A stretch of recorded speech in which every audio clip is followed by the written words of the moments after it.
Perhaps we need some outside universal threat to make us recognize this common bound. I occasionally think how quickly our differences worldwide would vanish if we were facing an alien threat from outside this world.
Good evening and welcome to Spaced Out Radio tonight. My name is Dave Scott, the Friday night edition with R. Keith Andrews and the ET Connection. Coming up momentarily, I got to tell you, I don't want to be here right now. Don't want to be here. We're going into double overtime, and I'm nervous. Oh, am I nervous right now? Whoo! Let's go, Oilers. Come on. Let's do this thing as we say hello to Kitty Caddywhack in the gold medal position, Eternity Eternal with a silver, and Race Fan with a bronze medal tonight. Let us continue on with Little Cam on YouTube. Bench pressed 585 pounds 72 times to warm up for tonight's show. His arms are jacked tonight. Robert Lamoth and Road Flair, how are you? David Norenberg. Nikki from Seattle is here. Nikki from Seattle will be signing autographs after the show. Line up to the left of the studio if you don't mind. To the left of the studio. Little Timmy James, how you doing? Little Marky Spender will not be joining us tomorrow night. He got the dates wrong. So it's just you and I, buddy, out in the forest. Okay, moving on down. Here we go. Deanna Ann, how are you? As we continue on with roll call. And Les Paul Holland strumming away on his Gibsons. Nice to have you here. JSCO, good to see you. Paramarv, thanks for coming on in. Operation Shutdown, Frankie B. Mel WD40 is here, lubing us up for tonight's show because you always want to go into a show with R. Keith Andrews nice and smooth. So, Mel, thank you for lubing us up. We greatly appreciate it. All right, let us make our roll call connections as we continue on down. And Doug Shelby is here. The Doug Shelby has arrived, which means we can officially start this show. And next is Linda. How are you? Amanda, how are you? What in Tarnation is here. What in Tarnation will be signing autographs after the show as well. Line up to the right of the studio if you don't mind. To the right of the studio. Scrolling on down, we have Corey. How are you? Fast Hemi. T-Bone, my man. How are you? Marty Burback, my man. What's happening, my friend? Sweet Donna C. and J. Trueseeker. Nice to have you both here. Hippie Deidre, thank you for coming on in. I'm Hardcore over on X, and Tracy Alien Girl Winters. Nice to see you both. Who's next? Cielo, thank you for joining us. Gory Tiger, good to have you here as we continue on with our roll call tonight. Cody Eiler, thank you for joining us. High Flat 6, thanks for joining us. Pam Harris, nice to see you. Jerence Carter, thank you for coming on in. Your posts on our Spaced Out Radio Facebook group are awesome, dude. Keep it up. I freaking laugh every time. Let's see here. Kurt W. 75, nice to see you. Jeff Steve Garvey is here. He'll hit a home run for you. Tyler 420, thanks for joining us. Area 53, thanks for coming on in, and I appreciate you kicking off the Super Chat tonight. The Super Chat is a wonderful way to support what we do on this show on a nightly basis, so thank you very, very much. Love you, buddy. Really love you. All right, moving on down. Who else is next here? Mario Perales, how you doing, buddy? Hi, Jackie. Thanks for coming on in. Flubber Lane and Lightwalkers, nice to see you. AJ, good to have you here. And Laura Lobbs, it's been a while. Nice to see you again. Let's get the radio side going. Hello and welcome to the radio and podcast side of Spaced Out Radio tonight. My name is Dave Scott. Our Keith Andrews and the ET Connection coming up here momentarily on the show. We are in roll call on our YouTube side, saying hello to Walter Kochubinski. Thank you for joining us. Emperor Penguin, good to have you back. And who's next on our list here? Matthew Goodka. Thank you for coming on in. Algaray over on Twitch, 7,500 sit-ups, working out all day today. Working those abs for tonight's show. Carol Amerio, Paul Demon, good to have you here. And I think we're almost done. Oh, there's B. Arthur's in the chat room. Warden Dragon, nice to see you. Everybody, do me a favor. Throw those horns up. Let's rock.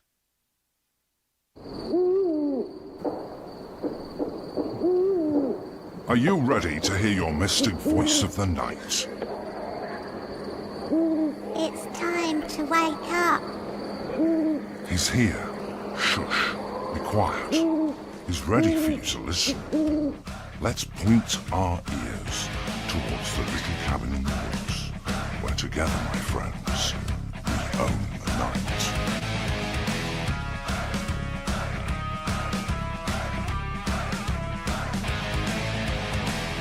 It's time for Spaced Out Radio with Dave Scott. From the mountains of central British Columbia to you listening around the world, this, my friends, is Spaced Out Radio. I am your host, Dave Scott, sitting in the captain's chair of SOR headquarters. We welcome you to tonight's show on our terrestrial affiliates around North America, digitally on every major podcast network. Our website, spacedoutradio.com, we have a plethora of features for you. Rock out to Bumblefoot. Read the news wire. Check out our swag as well. You can follow us on X at Spaced Out Radio, Instagram at Spaced Out Radio Show, and on Patreon in the Space Travelers Club. Tonight's show is brought to you by Chive Charities. Help make the world 10% happier by visiting Chive Charities today. You can find them on our website.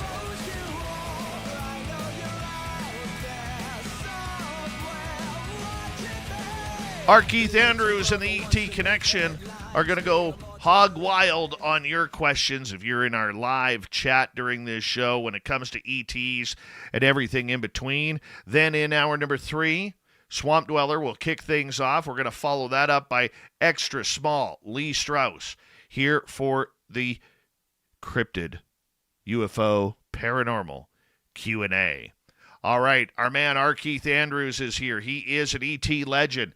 This guy doesn't study ufology. He lives it on a daily basis, where Keith comes in once a month, and we do a little bit of a different show, where he takes audience questions, everything to do with extraterrestrials, ET contact, ET abduction, UFOs, where are they from, what are they doing here, what dimensions do they come from, and everything in between. Keith is somebody who is based out of Kelowna, British Columbia. He's a lifelong experiencer, and now he spends his time counseling those who've had their own amazing experiences. Let's bring him in right now. Our Keith Andrews of the ET Connection. How you doing, my friend? Not bad at all. Glad to be here. Missed last month. That was a shock.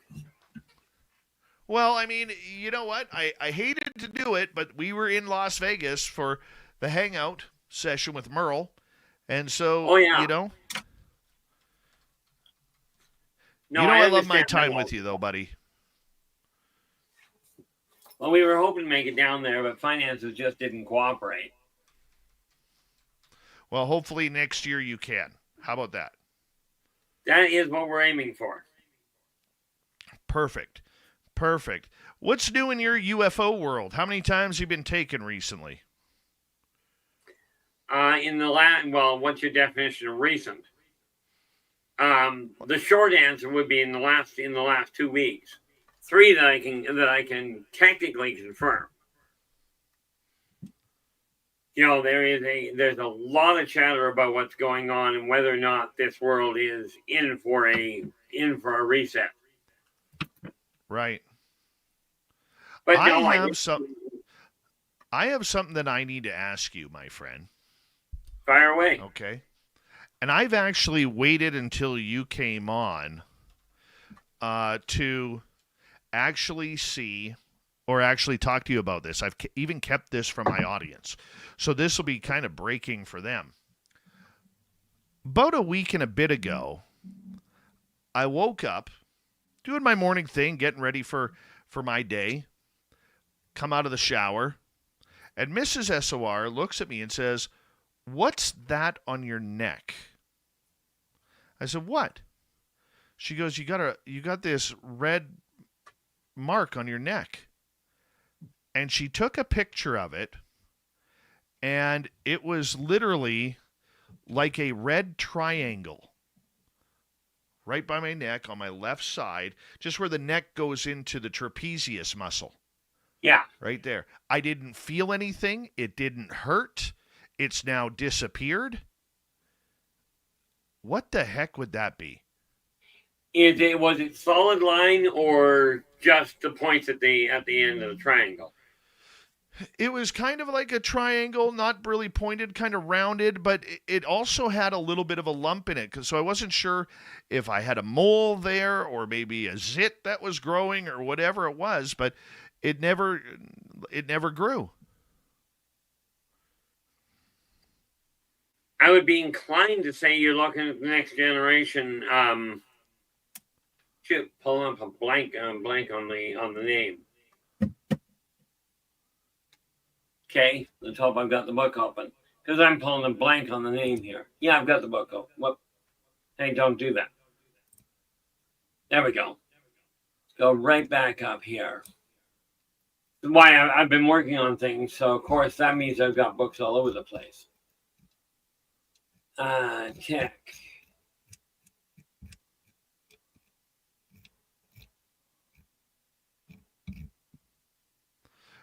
There we are. This is the word I was looking for, the triphasic dexospanalizer. I suspect you've been bugged with a biodine, with a biotracker. Okay, what does that mean? Okay, a biotracker is basically you're being tracked. Now, remember a number of years ago I mentioned that you were being watched by more than our government? Yes. This is the culmination of that. Oh, nice.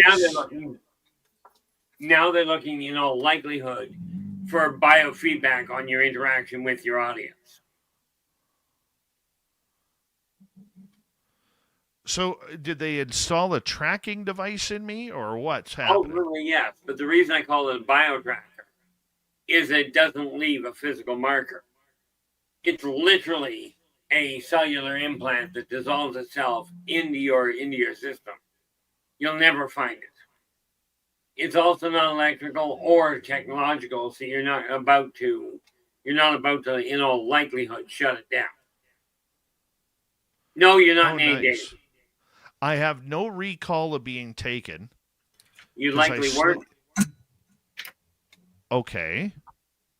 So what happened? Do you think they came into my room?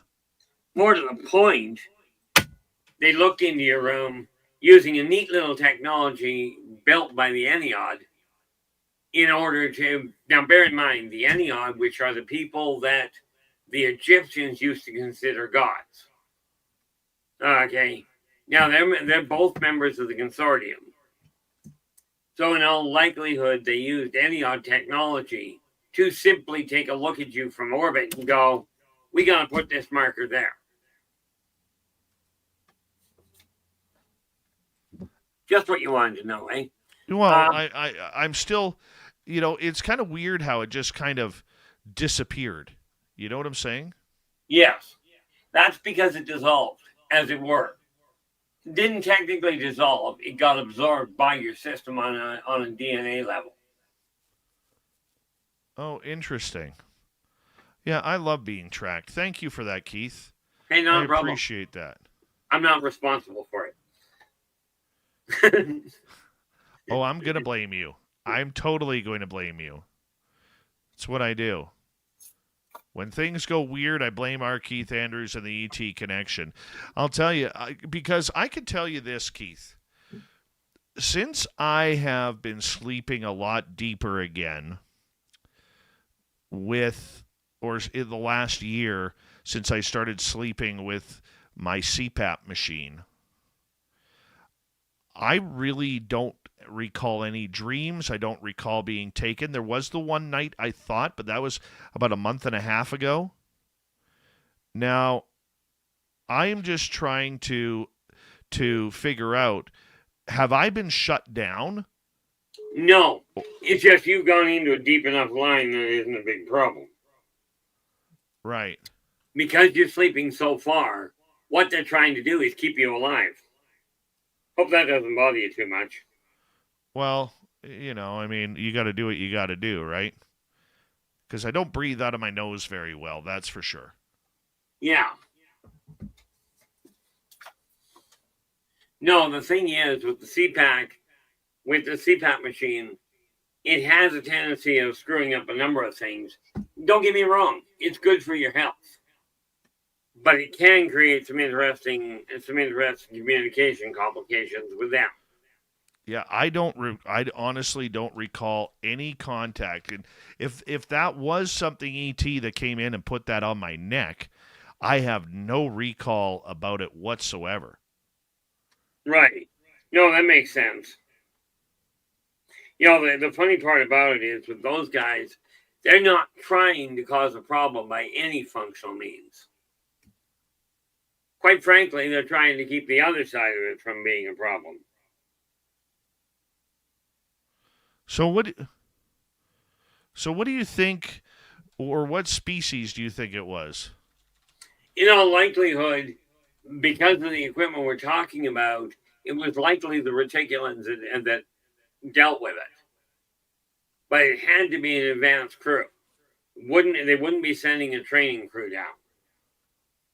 Because you're talking a state of the art equipment from them.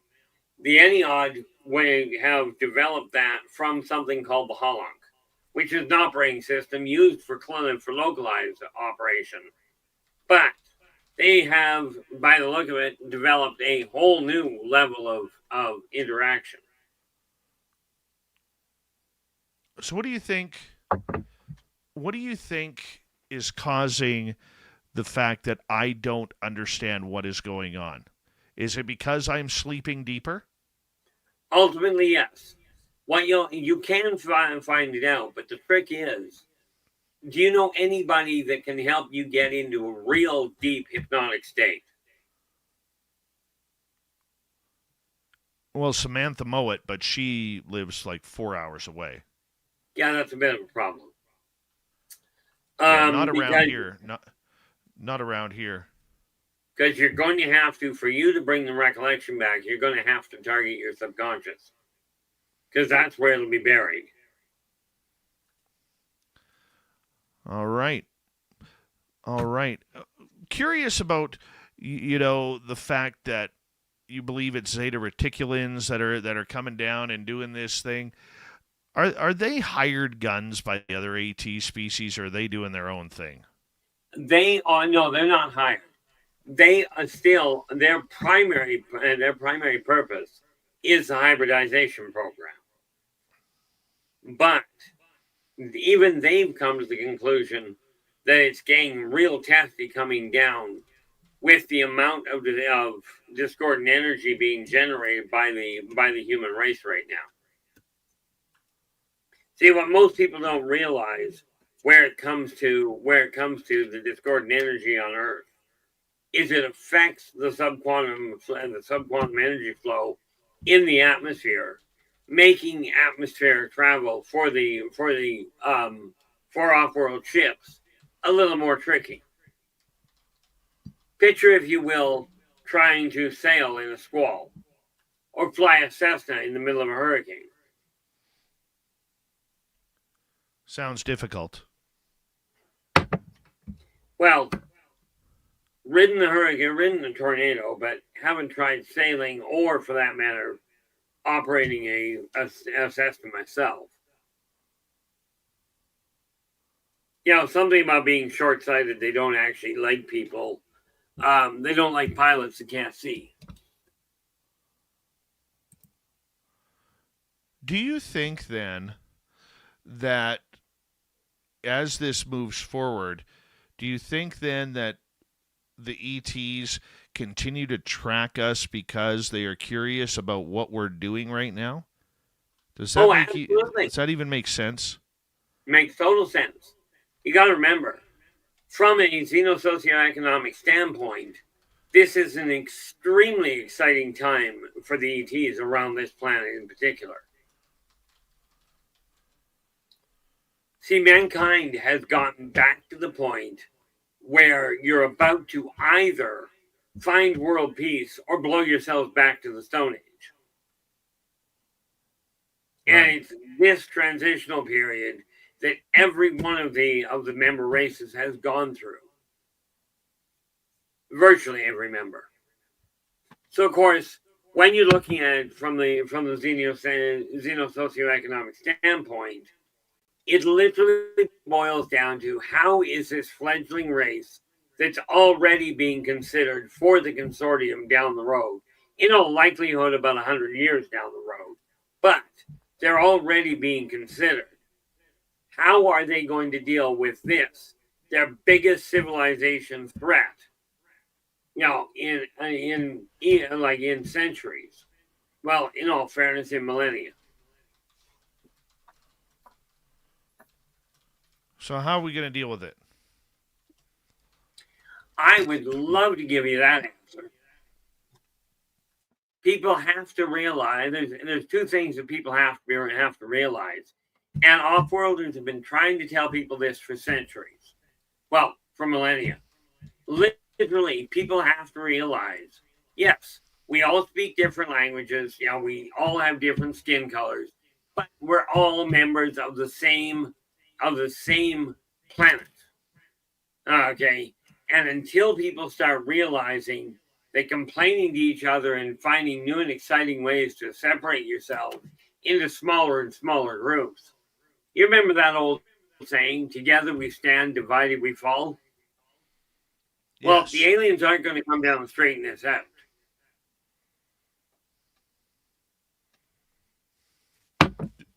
Do they even care? Do they care about humanity? Or is it like a great divide between the species? Some care, some want to see us elevate, others really don't seem to care. They're just here for the minerals or a family vacation. In all fairness, that's sort of an individual base. On the whole, if you take a look at the science side of it, they're very interested in the evolution path. But even amongst them, you'll get some that will go, oh, these are people that I really, much like, let's say you take a look at a whole herd of sheep, and farmers will do this. Most people look at a sheep and go, that's a sheep, right? But farmers will be able to tell the difference between each sheep. Okay, and they will pick one they like better, or they'll pick a cat out of all their cats that they like better. Heck, I know people that will tell you, this plant is my favorite plant. And it's the same with the off-worlders. They've got a different body, different customs, but ultimately they're the same thing. Do you think then that people need to worry about this? Is this something? No. No. People keep talking. Well, I had a conversation with them one day. I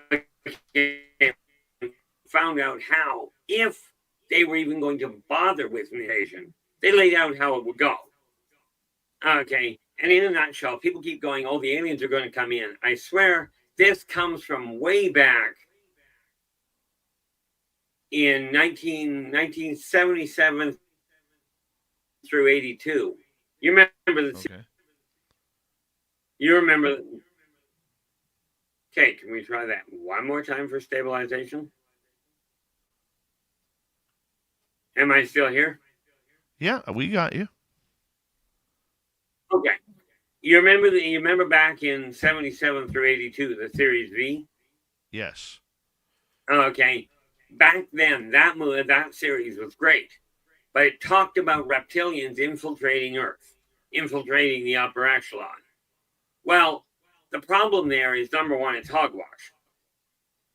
Number two, there are at least a dozen reptilian-like races that I know of, species that I know of. Okay, but when I talk to them about it, if they were actually going to invade a planet like Earth, okay, but Earth has been protected, meaning they can't do it. But if they were going to, they would sit at about the orbit of Mars and launch, and they would fire a subquantum biomagnetic pulse, which would wipe out every electronic component that had been configured. I don't mean just the ones that were running. I mean all the wires that are laid out. They'd be completely disrupted. Then they'd pull into orbit. One. There we go. This means the Oilers won, I presume. Yeah, that's okay. This is where I keep quiet for a half minute, and Dave gets his little spot in the air in the sun. Mm-hmm. No, the Oilers did not win. Oh, that's They disappointing. did not win. Disappointing.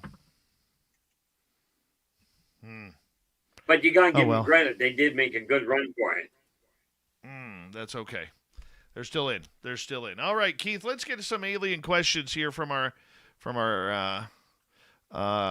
guests tonight, because they are already piling up for you. Let's start off with Paramarvs here. Taken the 3 times in the last 2 weeks. That's more often than I go to the office for work. What does your usual visit with aliens look like? What happens? Usual is an interesting trick. Ultimately, it boils down to trying to help them, depending on what the situation is. Last week has really been dealing a lot with the Xenon. We're in long distance communication with them. The Xenon have a little problem. They are mechanical. Okay, they are living robots, if you will, but they are absolutely convinced that bionomes are a waste of space and are an inferior complex.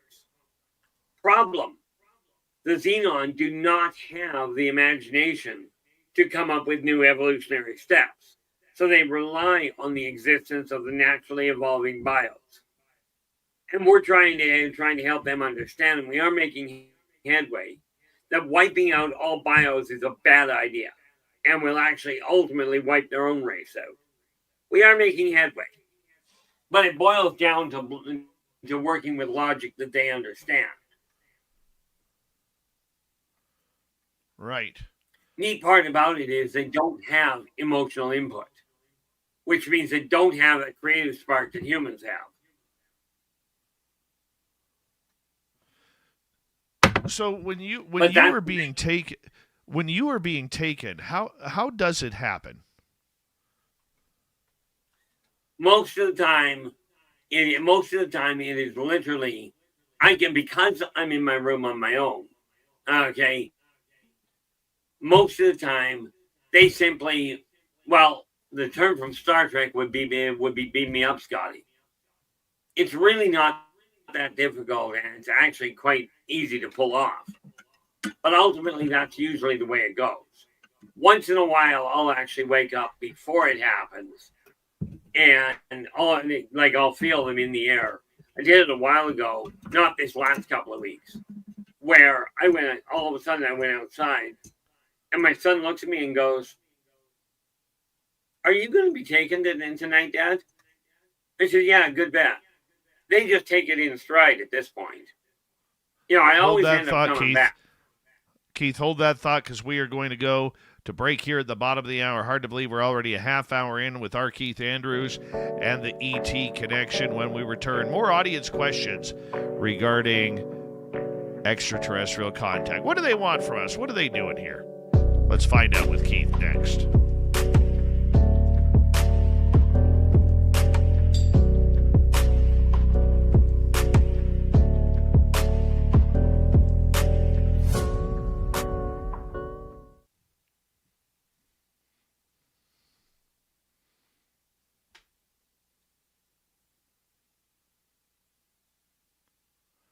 All right, Keith, we're clear.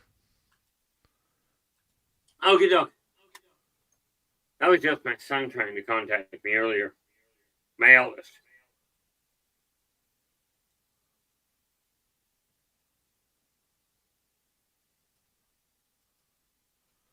All right. Oh, goddamn Brad Marchand. He's so good. Such a good So what's Canadian the score player. now? 5-4 double overtime. Florida won. How many games you got left in the series? It's tied 1-1, 5 games to go. Well, it's a best of 7. Oh, good. So you're still in the running. Yeah, Oh, yeah. I remember that part of it. Well, at least it wasn't the last game.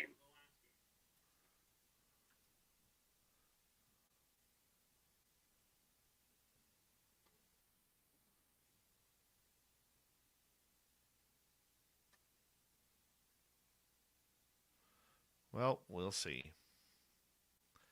Back to Florida for Tuesday. Well, on the plus side, that means they've got a couple of days to rest once they get there, because I'm guessing they fly out tomorrow. Yeah, they'll fly out tomorrow.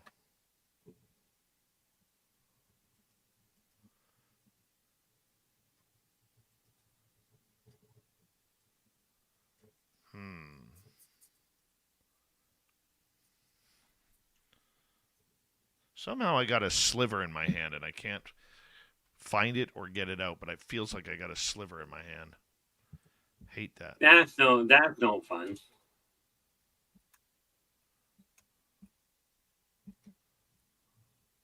By the way, I am now into the R's. I'm about 2/3 of the way through the final expansion for the second edition. Oh, nice. I've got all the pictures in place. I'm just finishing the expansion.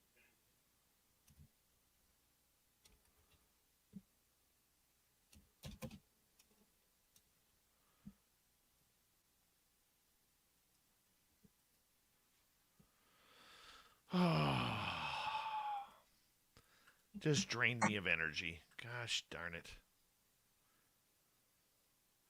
Gosh darn it. But what do you do? What do? You can't win them all. It's playoffs. That's why they're there. That's why this is the final. Yeah. And then I think they swap over to not the teams, but I'm referring to the sports routine swaps over to football at that point, does it not? For some. For some. Oh yeah, I wasn't referring to you necessarily. Glue your eyes to the football to the TV at that point. Right.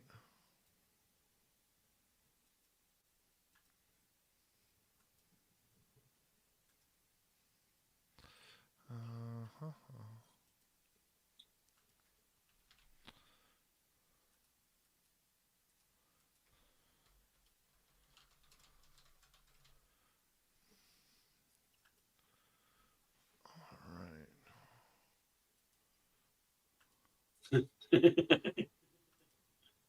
was just reading what Farrah wrote.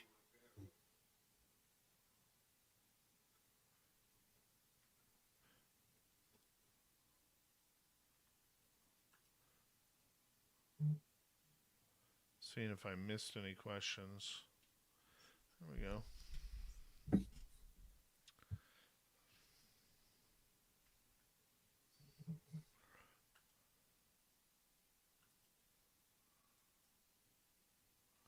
Go here.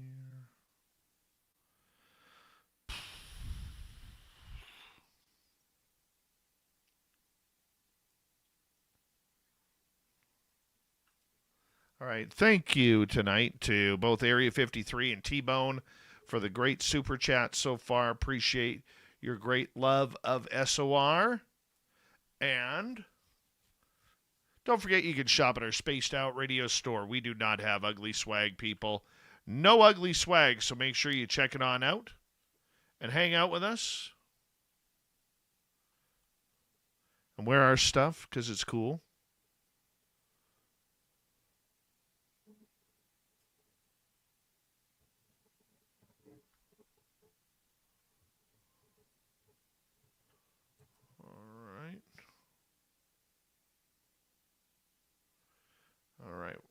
go, Keith. All righty.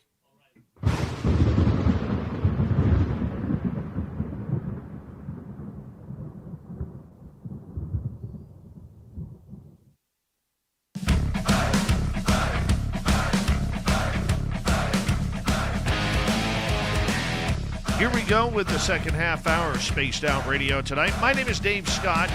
Thank you for tuning us in as we continue on with our Keith Andrews and the ET Connection coming up here momentarily. But first, we want to remind all of you that if you've missed portions of this show or others, you can always check out our free archives on YouTube or any major podcast network. Our website, spacedoutradio.com, we have a plethora of features for you. Rock out to Bumblefoot, read the news wire, check out our swag as well. Follow us on X at Spaced Out Radio, Instagram at Spaced Out Radio Show, and on Patreon in the Space Travelers Club. Here we go, Art Keith Andrews and the ET Connection continuing on here as we take audience questions, all things extraterrestrial. It's strange, it's weird, and it's a lot of fun to listen to. So here we go, Keith, you ready? Absolutely. All right, Keith, let's start off with Mario here, who is asking, Keith, how do you know you are being taken, or if it's just a dream? You know, I'd love to give you a definitive answer. It's more like a feeling, and the fact that there have been many reports by other people that I've come back with marks. As a matter of fact, my wife, when I was still married, my wife at one point just took one look at me and she goes, I don't even want to know what you were fighting. Because I had a gash from the center of my forehead all the way to the temple, one from the base of the nose all the way to the ear, another one from the center of the chin all the way to the jugular, all of which were parallel. And the added bonus of my pillow was covered in blood. So no, all meetings do not necessarily end well.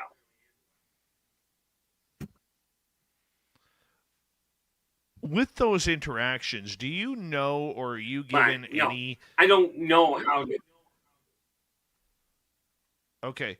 With those interactions, Keith, do you get any type of tip or premonition that things are going to happen?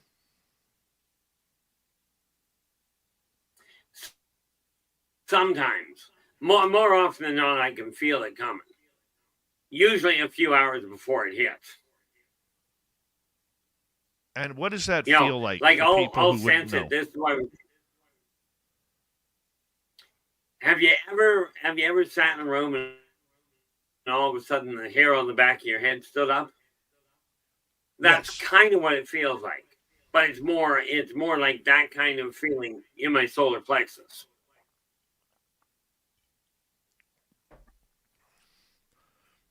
A lot of people get signs leading up to it. That's the easiest way to describe it. Yeah, a lot of people get signs leading up to it. I've heard people see butterflies. People feel cold when they shouldn't be cold. You know, there's a bunch of different signs that the body gives. What would be your signs? Mine is usually either across the back of my neck or right across the forearms, where I'll get this tingling feeling, much like your foot waking up. You know, that's the usual one that I get. And of course, if I get a tingling in the small of my back, I already know I'm in trouble. You know, that it's going to be a, shall we say, not enjoyable interaction. Can you tell the difference whether you're going to have a good time or a bad time up on craft?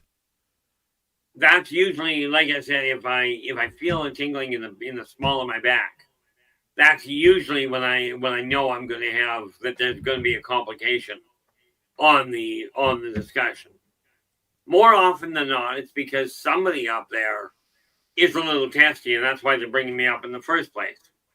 Because the reality is, I look at aliens the same way I look at people. They're all the same. They're just different bodies. They've still got all the same challenges, all the same, very similar influences that they got to deal with. it's not like humans are not the only ones that go through childhood trauma that they have to deal with as they get older. And let's face it, a lot of off-worlders are absolutely terrified of the big, bad, scary humans. Because humans have a phenomenal capacity to take a perfectly organized idea, take the completely opposite reaction to it, and still land on their feet. Very true. All right, let's go to another question here. This is coupled with human. By all means. Nikki in Seattle is asking, Keith, which ETs does the triangle marks, and are they working with a government or a government aerospace conglomerate? Number one, the reticulans. The triangle-shaped marks are made by the and I pulled a blank on the name again, but it's the reticulans that are working on it. Where are we? That. They are working with, where is it? There we are. That is the triphasic dextrospandalizer. Number two, that is the DNA extraction and implant tracking implantation device they use. Number two, they are not working with any government from Earth. They work with the consortium. Okay, this is just their tool for doing hybridization. And no, the government, as far as I've ever been told, the government are upset that they won't release the information. Because let's face it, humans would love to be able to track people to that level. But the reticulans won't release it. And for that matter, neither will the consortium.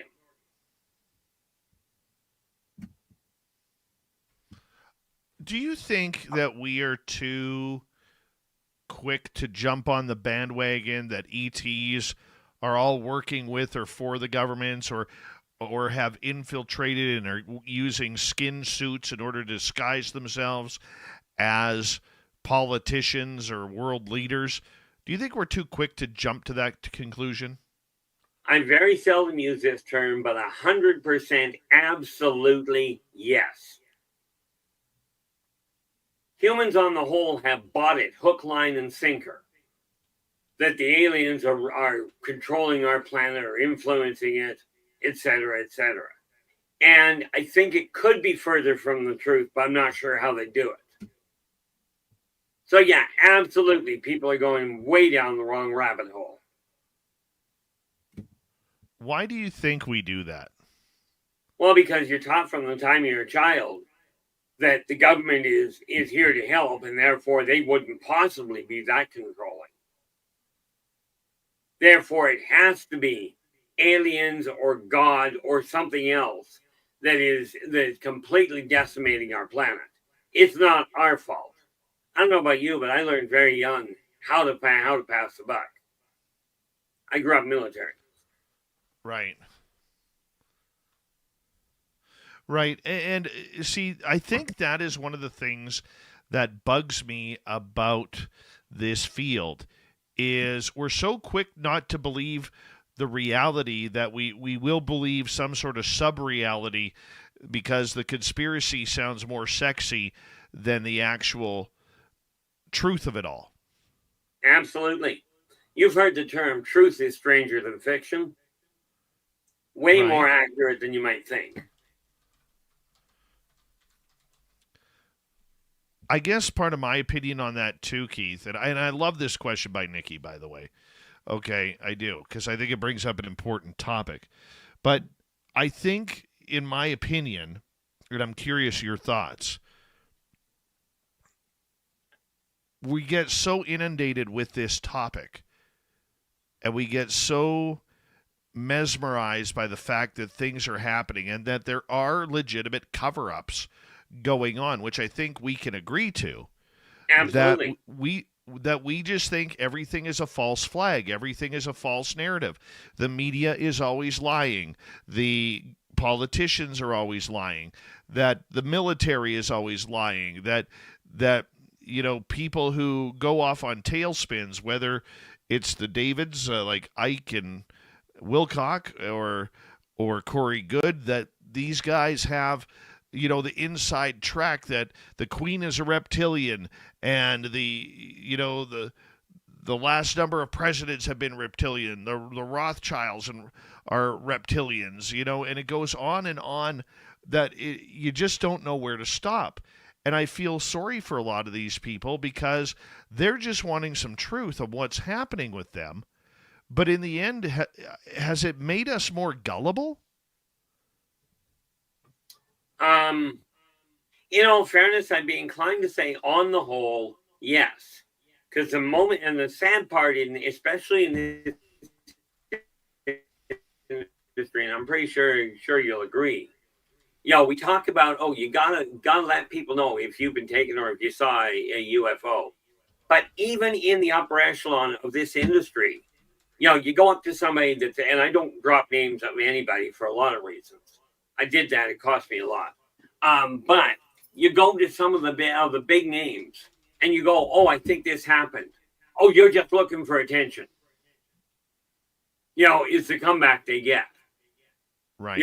They're asking for people to talk about their abductions, about their sightings. And the moment they try, even the upper echelon says, you're making it up to get attention. And yes, I've been asked the same question. Okay. But just the idea, though, Keith, that many people are addicted to the conspiracy rather than finding out the truth. That'll be my final question on this one. Are we more addicted to the conspiracy because the conspiracies are more fun, they're more engaging. It gives you something to talk about. It gives you something that isn't based on the real struggles that people are going through. If you're fighting tooth and nail to keep a roof over your head, having something out in outer space going on that's affecting the planet is so much more relieving than looking at your bank book. For a lot of people. Same thing with many people, especially ones that have been in an accident that modern medicine isn't able to correct yet. It's always nice to hope that another race will come down and take that away and remove that problem. All right, let's move on. Yeah, okay. Let's move on to another question here. Let's go over to Mario. About an hour ago, it was very dark. I opened my window and saw cat eyes. It even spoke. Come out and play. Was that a cat? The best way I can put it is highly improbable. Because I'm betting you don't speak feline. And that would make it telepathic. Which also means you're likely looking at something, and it's really, if you heard it speaking, the odds are it was connected to the Ennead, who do actually work with felines quite regularly. And no, not every cat on the planet is connected to the Ennead. All right. Like I said, the Ennead are what the ancient Egyptians considered were gods. Sweet Donna is asking, Keith, could wearing a smartwatch, biofeedback monitor, CPAP machine, etc., mess with ET tracking and cause them to make adjustments to me, the subject? Technically, the answer would be yes. But the reality of it is those particular machines on the whole don't have a big enough electrical field to really cause anything more than a hiccup. So this is not a failsafe by any means. The catch with Dave, which is why I suspect is leading to this, is that Dave goes into such a deep sleep that they've got to adjust to actually connect. And that, for them, is just a minor adjustment. Like going to the chiropractor. Pretty much. Okay, I want to add something to this, though. I know that there have been tracking of people who have carried their iPhones or smartwatches at night. Like if there's somebody who's wearing a smart watch at night, it has caught what is believed to be alien abductions happening. Science Bob had it happen to him one night while him and I were actually taken together. And he actually called me about 8 hours after I told him what happened. And he checked his Fitbit, and he was up for 90 minutes running around, and there was no recollection of him ever waking up. Yet his smartwatch was saying that. There's another incident with another gentleman whose wife woke up in the middle of the night to go to the bathroom. She walked back to their bed, and he was gone. And she looked around the house for about 8-9 minutes, couldn't find him. She goes back to the bedroom, and there he is lying in bed. When they checked his smartwatch, he was 88 feet over top of the house. Oops. And apparently awake. Well, yeah, so they do. Pardon me for laughing, but yeah, it's interesting. Jessica wants to know, because she can see you on our YouTube side, is that Cats in Space blanket on your bed? no, that is just simply a sun and star motif. All right, let's go to Carrie. What kind of implants do they normally put into people? Shapes, sizes, such as a round square? You never put a square in, it cuts too much. Usually, depending on who it is, usually it'll be rounded or oval because they're easier to move through the system. You know, the difficult part with it is that because of the material they use, it is hard to extract it if you don't know what you're doing. And yes, there are humans that have figured out how to pull them out. What happens when you pull them out and then they put them back in? Well, what happens when you pull out one? Most of the time they self-detonate, which means they collapse. Repeat collapse. that, my friend. It's not like you pull them out and they blow up. Keith, I need you to repeat. They normally collapse. I need you to repeat that, and I apologize for saying that 5 times, but I need you to repeat that because your system sent you into robot mode there. Oh, okay. Normally, when you extract one, they internally collapse, meaning humans don't have the technology to read what was recorded. But we also have to remember that it's constantly being broadcast back to the root system.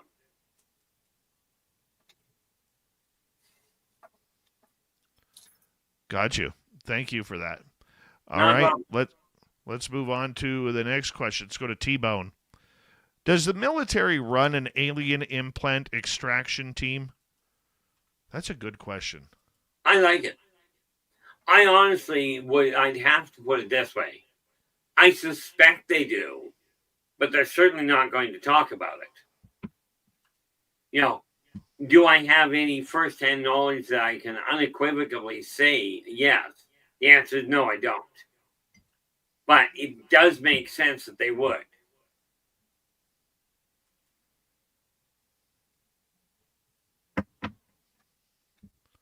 Okay. So do we think then with the military, doing my labs and having maybe MK Ultra involved in that, do you think that maybe they have been able to impose their technology in maybe tracking what the aliens are tracking through the implant? Unlikely. Because humans do not have computers at this point that work on a subquantum relay, which is what the off-worlders are using. Yeah, I mean, we've got small computers, but they're nothing compared to what's being operated with. Personally, I'm of the opinion that the off-worlders use a bigger implant to, if you will, encourage humans to look into it. You know, encourage humans to question their own current assessment.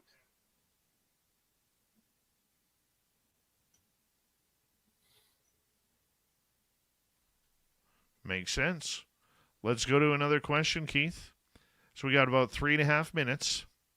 Sure. Jessica is asking, of all the alien species, which is your favorite? Or which one would you prefer to be around? I think my closest friends are Straussian, but I don't, as a species goes, I actually don't have a favorite that I can think of. Okay, of all the races I've run into, individuals I like, but they come from various different species, and not all of them are off-worlders.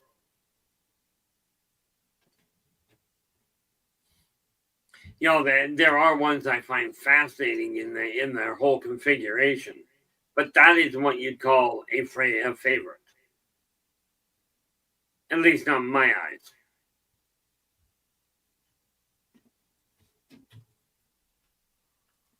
Do you think then? Okay, let me rephrase that. What's your worst species? Oh, that's the easy part.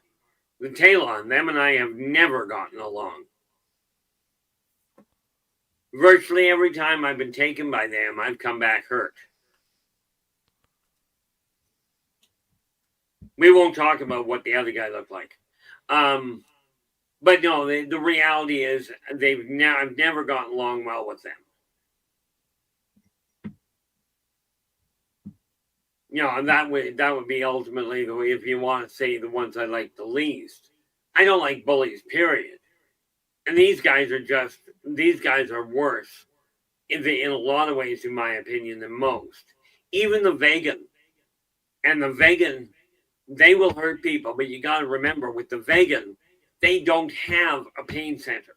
So they've got no idea at all what anesthetic is. They got no concept of what pain is. So when they're examining a human or any other race, there's no connection between what they're doing and pain, or for that matter, fear. So they do not understand what people scream about. You know, but they're not bad people. They're just, you know, they're extremely inadequately equipped to understand what people go through. People being any other species that I've run into.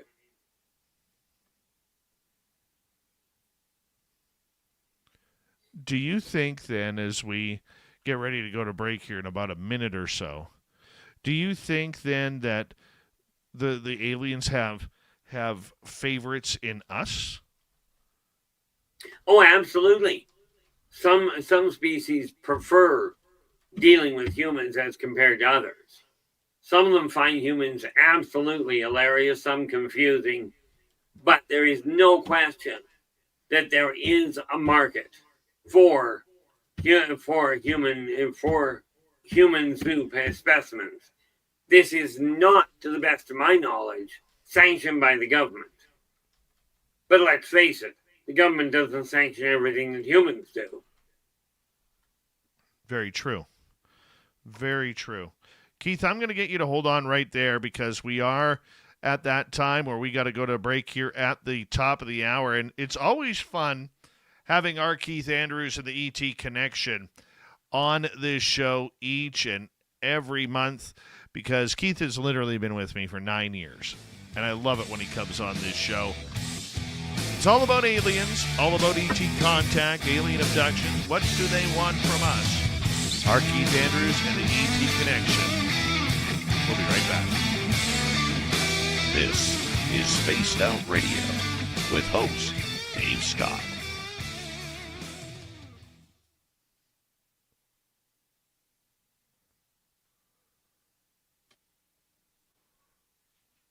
All right, Keith, I'm going to put you back in the green room We'll be right back, okay, everybody? Okay, All right. Go like this, too. So that way you don't have to stare at my ugly.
Show you guys something cool here. This is what 10 p.m. looks like at my place at this time of year.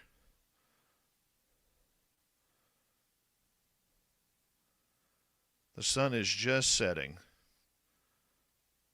Pretty cool, eh?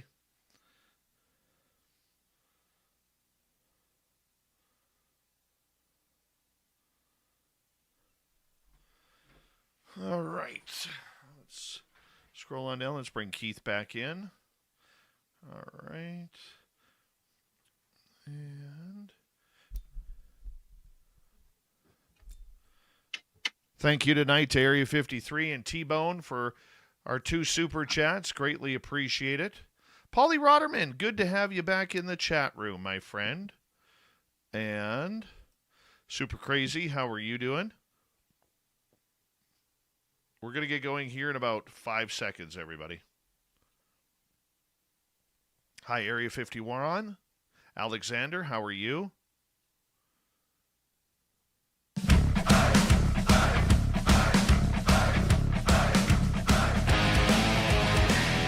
Here we go with hour number 2 of Spaced Out Radio tonight. My name is Dave Scott. It's R. Keith Andrews of the ET Connection hanging out with you all night long tonight, or at least another hour. We're having so much fun with Keith. We're going to get back to audience questions momentarily. But first, we want to say hello to everyone listening in on our terrestrial affiliates around North America, digitally on every major podcast network. Our website, spacedoutradio.com, we have a plethora of features for you.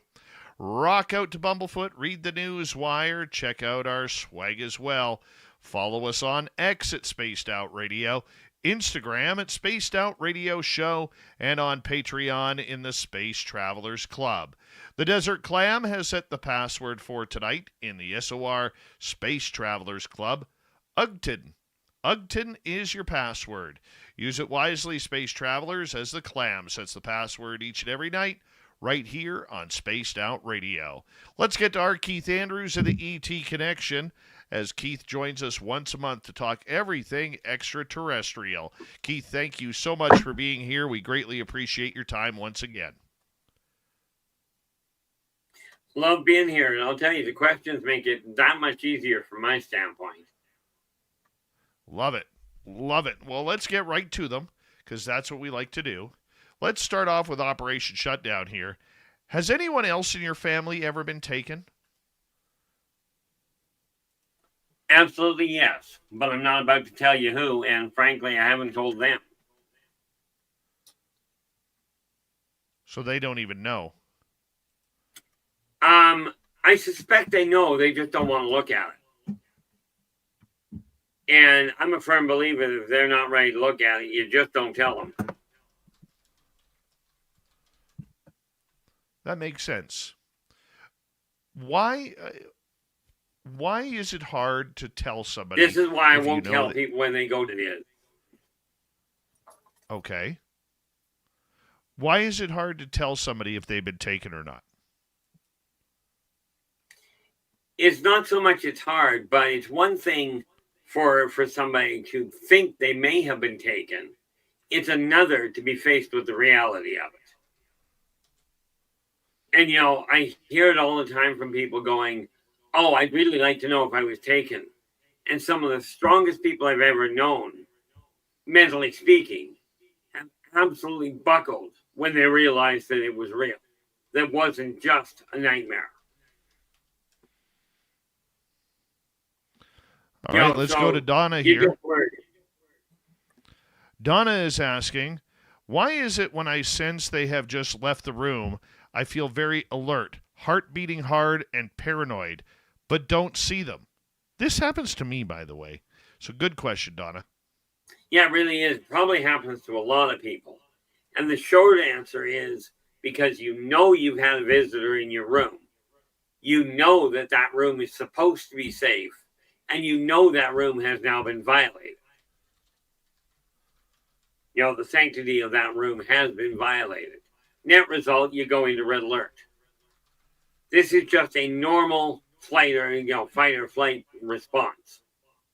Normal as in virtually everybody that goes through it goes through the same thing.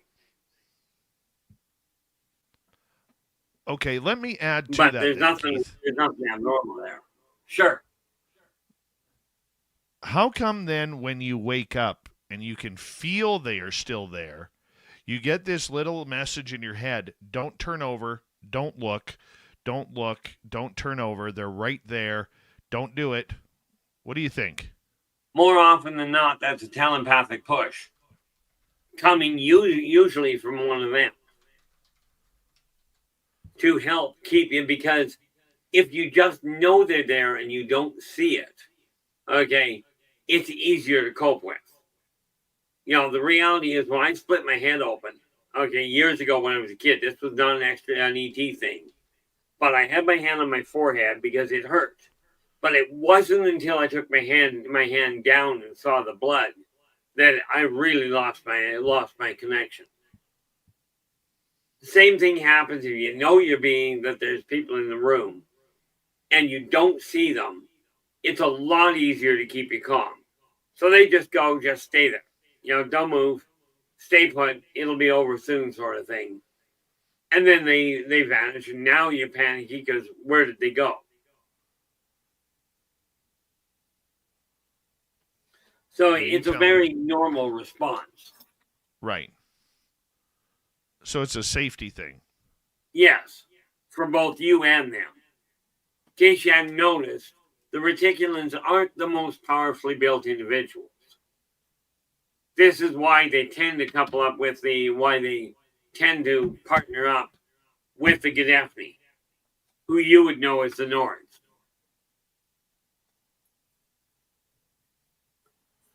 Makes a lot of sense. All right, Keith, here comes your next question. This one coming from Donna. Oh, we just had that one. Sorry. This one coming from the Ferret. Why do ETs take some people and not others? You know, the best I can tell you there is you have to couple it to the other side of it. Okay. It may be a question of they're looking for something in particular that the other person doesn't have. Or it may be like fishing. Throw your rod out, throw the hook out and see what you catch. And yes, that does on occasion happen. So, I mean, there's any number of possibilities as to what the difference is. But, I mean, let's face it. On Earth, we're looking at over 8 billion people. When you start looking at planetary populations of the travelers that come here, okay, you're dealing with a lot more variables. Hopefully that makes sense.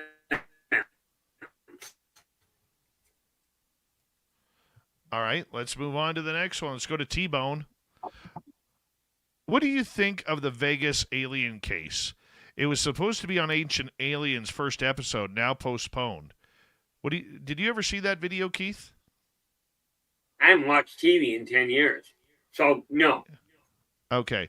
So allegedly these guys heard something in their work yard. They had their house and then they had their yard where they had all their work vehicles. And they allegedly went out there to see if somebody was breaking in. They even had their pew-pews out. And they ended up seeing an alien gray. I have seen the video. I don't know if it's actually alien. Other people can see it quite clearly. I cannot. It's a weird situation. So let's move on to Cielo. Are the Nordics human? Why do they look like us so much?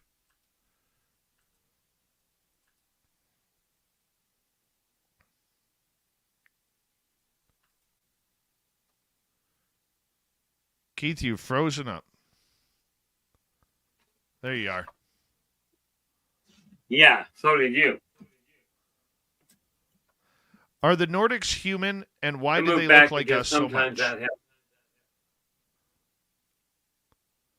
Well, number one, are they human? No. Okay, they absolutely are not. As for why they look like us, that I cannot be absolutely certain of. I do know they did not evolve here. Okay, but there are a few races that do look human. That are humanoid in appearance. But exactly why, I cannot begin to tell you. I can tell you the bipedal configuration that we have is one of the most unstable available.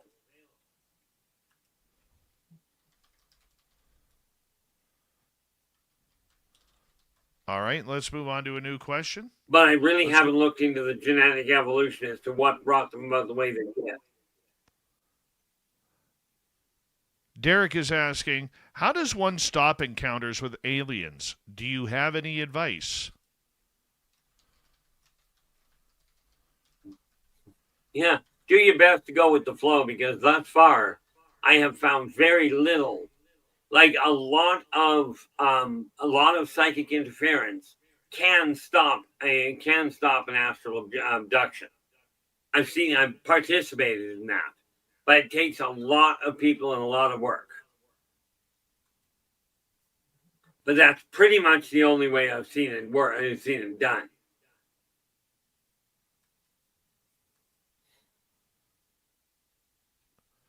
What about invoking the name of Jesus Christ?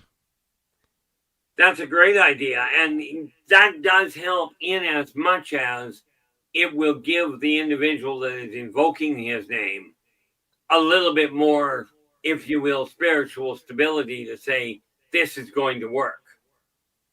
It's kind of like, you remember way back in the 70s, there was a commercial that said, there was a show called You Can Do It, Duffy Moon. Telling yourself you can do it, or telling yourself that you've got this support, absolutely does help with the psychic interference I was referring to, because it helps you hold that belief that you're going to be okay. And sometimes that's all it takes. So my personal opinion is, if you feel that invoking the name of Christ will help protect you, absolutely do so.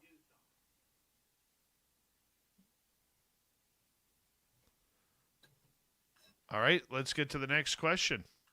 Let's go to T-Bone again. White House advisor Kratsios said it has the tech that can manipulate time and space. What do you say about that? Do they want a shovel or a backhoe? Don't get me wrong, they can certainly manipulate space and move things through space. But the issue of manipulating time, yeah, like I said, do they want a shovel or a backhoe? That's the polite way to put it.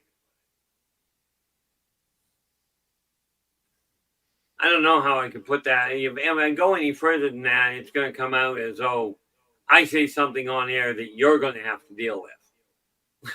Yeah. I guess the old English term would be it's poppycock. Gotcha.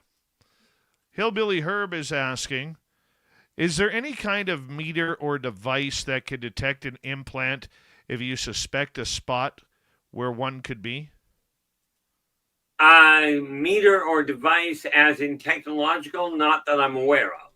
However, if you run your hand, if you are pretty certain there's one there, put your hand palm towards it, over top where you think it is, where it may be, and you literally focus the energy and see if you can feel a difference in the flow. Now, that probably sounds like hocus pocus on your part, but it's biomagnetics. And that's the only thing I know of that'll track them. Interesting.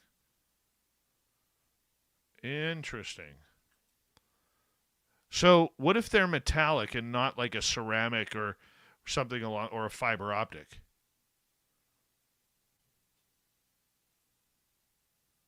Well, number one, those are absolutely some of the oldest and pardon the expression, but clunky technologies available.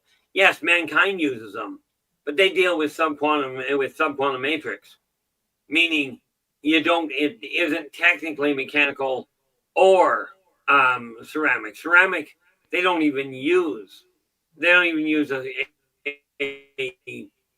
part ceramic setup. You gotta remember, they know how to manipulate, how to construct sensors out of biological cells. Quite frankly, out of the same person's biological cells. This is one of the reasons why the Dexel Spatializer works so well, because it pulls it out and configures it right there.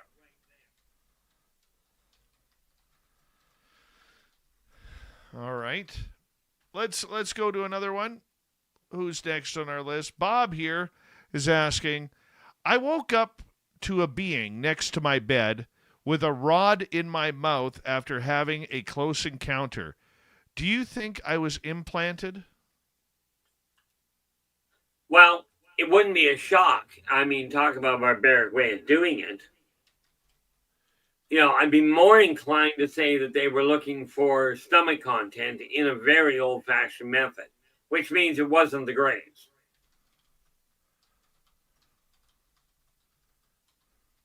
Who would it be, you think?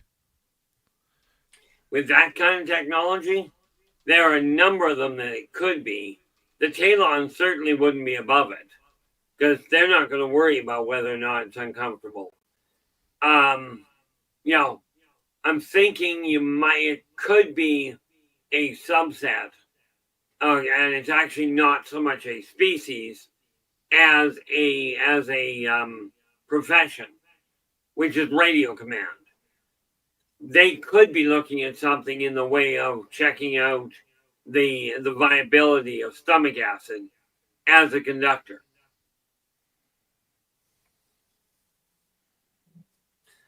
But, you know, with only that to go with, there are way too many variables to give a viable, here's your most likely candidate. All right, let's move on to another one. Let's go to outside Tessercat. Any objects scare aliens? Like garlic? Scare, no. But I will tell you that Sanguinan and the Ilarians both are not overly fond of it because the scent is way too strong. And they've got heightened olfactory senses. You know, but does it scare them? No. Although I suspect, now, what are they? Oh, I suspect that garlic, if you were showed garlic to a spear knocked in, they may get edgy. Bear in mind, the spear knocked in are a race that look like button mushrooms.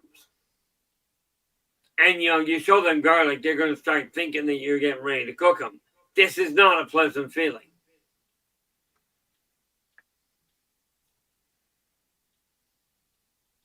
I could see that. And yes, there have been a number of spear knocked in that have met their untimely demise in that fashion.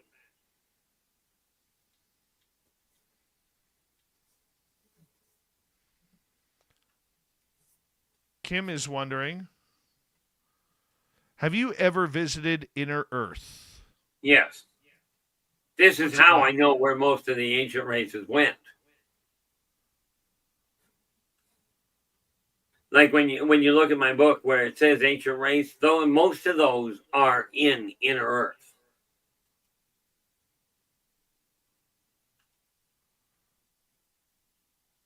What's it like? Actually, well, quite frankly, number one, they don't have access to sunlight per se, but there is a heat source down there and a light source that is not bioluminescent. Okay, but of course, the other neat little part about it is so riddled with different passageways and what have you. Understanding I can get lost I got lost in the keg when I was there with you back about 8 months ago. You know, so you can picture how much fun I have going down there without a companion. But I've got some really good friends down there. But it's, you know, it's certainly, it's not what you would expect because they got a lot, because of the configuration, they've got a real good air conditioning system down there. and you can the sense and the sights are just something bizarre. Way more color than you would expect. Everything down there is not dull and gray.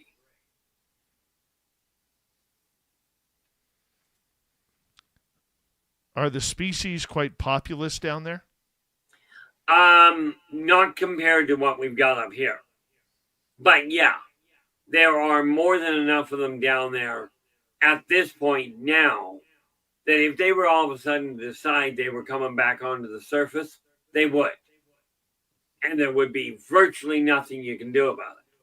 This is why, you got to realize the ancient races have an agreement with the off-worlders that they won't disrupt the balance on the surface. They had their time up here. They're not really that interested in coming back up. Especially not with mankind's propensity to shoot it itself, never mind of things it doesn't understand. Do they take people? Oh yeah, but not the way you're thinking. It's kind of funny in one sense, where the Weyland, they tried actually taking people down just to get to talk to them. But the Weyland happened to live underwater. And humans, they found out, don't breathe underwater all that well. Okay, and I don't have the name on the top of my head, but there is an elfid race that went back to the water. Okay, and the movie, what was it called? I forget what it was called now. The movie where they went underwater and ran into everything at the bottom of the Marianas Trench. The Abyss? That would be the one. Yes. What you saw down there, I don't know who the director was or who the author was or what it was, but what you saw down there, those are real. But they happen to be so far down that you're not getting human tech down there. So I don't know how they came up with that. How they came up with the species, but they are very much accurate. You remember the entity that was formed out of water? Yes. That's a Weylosh. Essentially what you would call a water elemental. Awesome. Let's go to another question. We got 1 minute. Let's squeeze this one in. Can the aliens put a crystal type of implant into you? Could they? Yes, but the problem is it'd probably kill you. So the odds of them actually putting a crystal implant in, not good. The human immune system creates a bit of a problem. How come? Well, because the human body does not handle foreign objects well, which is why they had to go to the cellular building. They originally started with solid objects when they first started coming, and then turned around and had to modify it because as humans evolved and their immune systems became, shall we say, somewhat compromised, they had to modify it to avoid the extra complications. These guys weren't trying to kill the abductees; they were trying to track them. Hold that thought, Keith. We're going to go to break here at the bottom of the hour. Our Keith Andrews. And your questions next.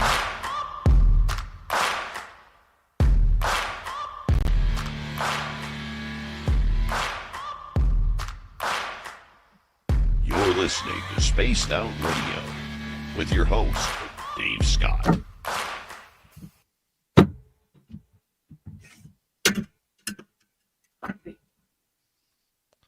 All right, Keith. Hello. A lot of good questions tonight. Very good questions tonight.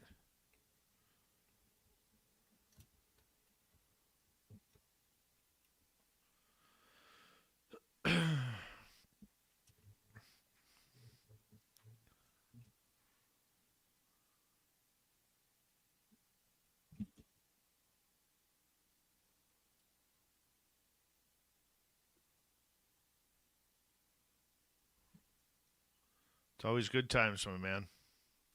It's incredible the way that this is going. You always get such intriguing questions from these people. They're pretty awesome. They really are.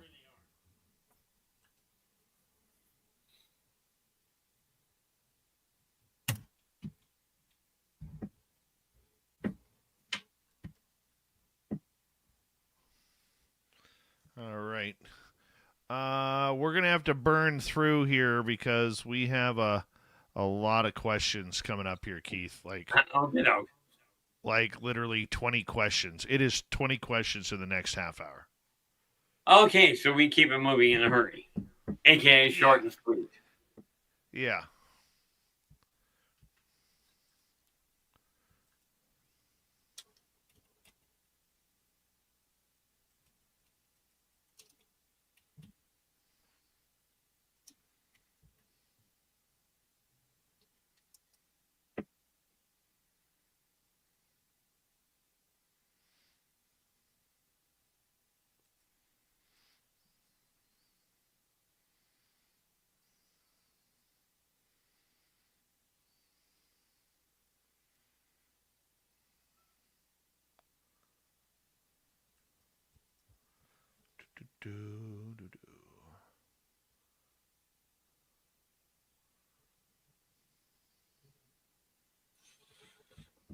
Yeah, I did a funny calculation because I keep watching my numbers, right? And I worked out the percentages. And it's funny, I only get 10, maybe 15 people a night, right? And I was looking at that, and I've always looked at what you're doing, going, you're getting 130 people and more. I would love to get that kind of response. Then I looked at it compared to what you've got for subscribers. And well, let's face it, you've got a decade on me to start with. You know what, though? You know what, though? I think, to be blunt, we were actually averaging around 200 to 300 live viewers. And over time, and I have a conspiracy theory about this, and I've talked to other YouTubers about this who are experiencing this as well. Over time, our numbers have cut in half. Yeah. And their numbers have cut in half as well. It's almost like this topic is being semi-shadow banned, or it is not being promoted as much as it usually would be. Right. And so, hi, Luscious Jules, how you doing? And so as good as it is, when you're used to getting 200, 300, 400 people in a chat room every night, and then it cuts in half, you worry about it, right? Oh, yeah, because you watch the numbers. And I mean, yeah. I'm sitting at I'm only seeing at 671-ish subscribers. Right. Don't mind me, I'm just opening up my window here. Oh, not a problem there. Bishop, welcome to SOR Chat.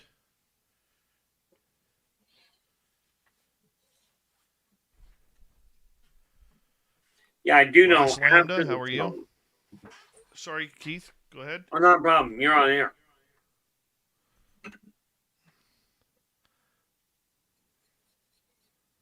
All right. Big thank you to T-Bone ×2, Area 53, and Candace for the wonderful super chats tonight. We greatly appreciate your love and support. Paramarv, that's part of it. Oversaturation is part of it. That's why we choose the time that we do, because there's not a lot of people doing it at this time. But here we go, everybody.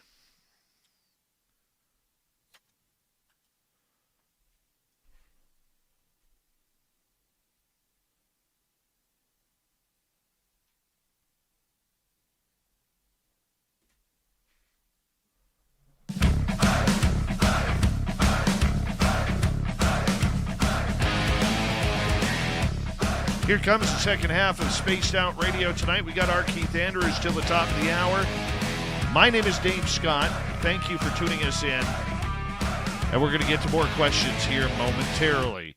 Hey, at first, we want to remind everybody that if you have missed most of this show or others, check out our archives. They're always free on YouTube or any major podcast network.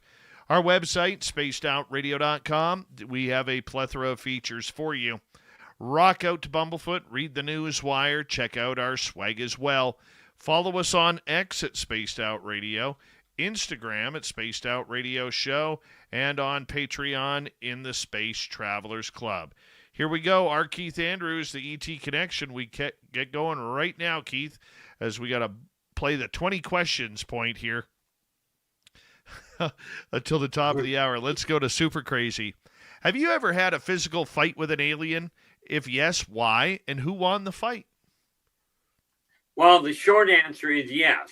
It was a Strazazian youngster that decided he didn't like the fact I was giving him ideas. So I put him in the hospital. Bear in mind, I'm a pacifist.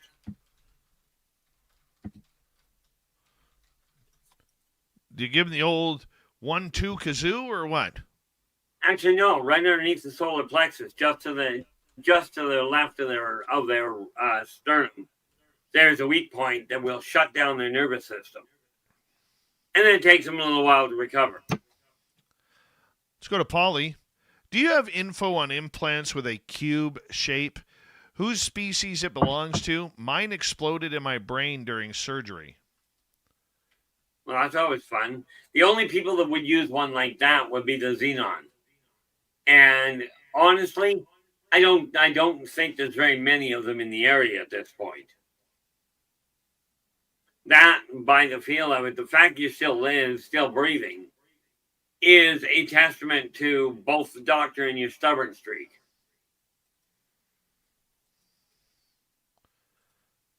Super Crazy again. Do aliens eat, sleep, and go to the bathroom similarly to us humans? That depends on the species. Some of them literally exude their waste product out of their skin.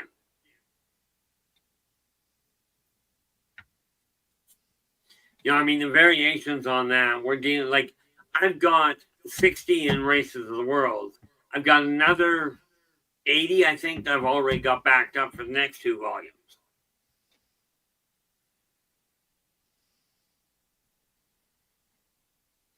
Okay, let's go to Amanda. Do aliens have a specific blood type they look for in humans? If so, which type? That depends entirely on which species and what they're looking for. So the short answer is no. You know, it literally boils down to specifically what they're actually looking for. What are we looking for? Give me a hint. Well, for instance, you know, there's been talk about, I think they said it was HR negative blood that the aliens won't go after, which is absolutely misguided information. You know, there are certain blood types. If you're doing an experiment to figure out what human type A blood, type AB positive does when mixed with a TECLAC, then you're not going to pick up a type AB negative. You know, you'll scan for the AB positive first.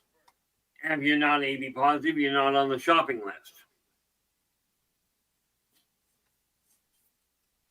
Okay, Keith, let's move on to another one here.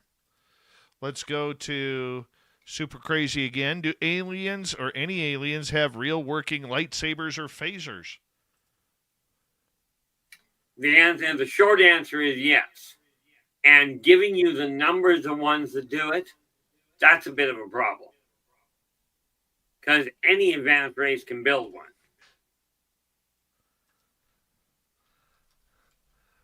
one. Okay, let's move on to the next question. Oh, Deb, I can't ask your question. I just can't.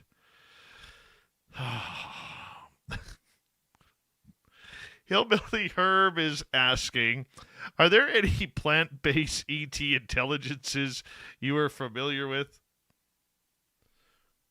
Absolutely. The Spear knocked in and be an obvious one. The Fuentiran are another one that I think I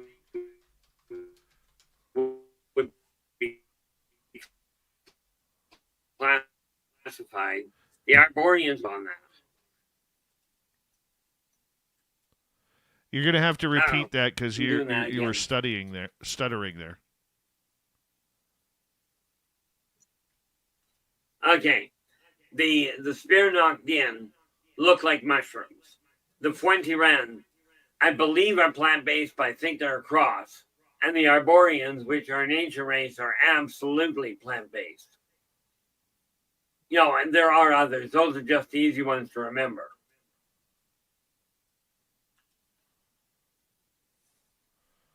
Moving forward, Polly is asking, can you consider astral traveling another way of ET direct contact to grow consciousness?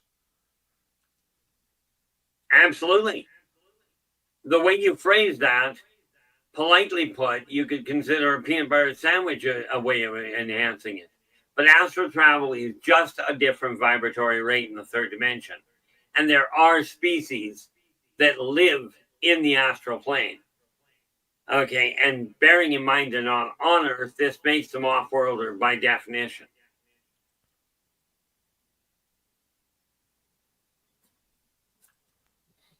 Let's go to Super Crazy again. Should we launch nukes at each other just to get the aliens to show up and intervene? What kind of question is that? Oh, my. Well, he does say he's super crazy. I mean, that's one of those things I look at going, the gamble isn't worth it.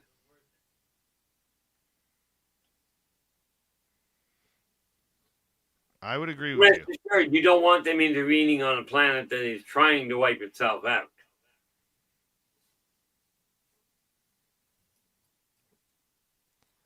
That is true. Because their method is pretty cut and dry. They will protect the planet, not the human race.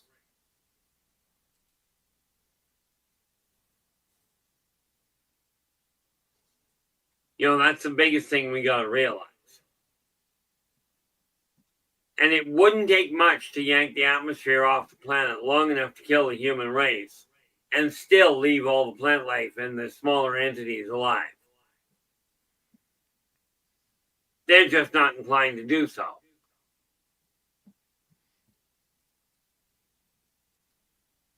All right, here we go.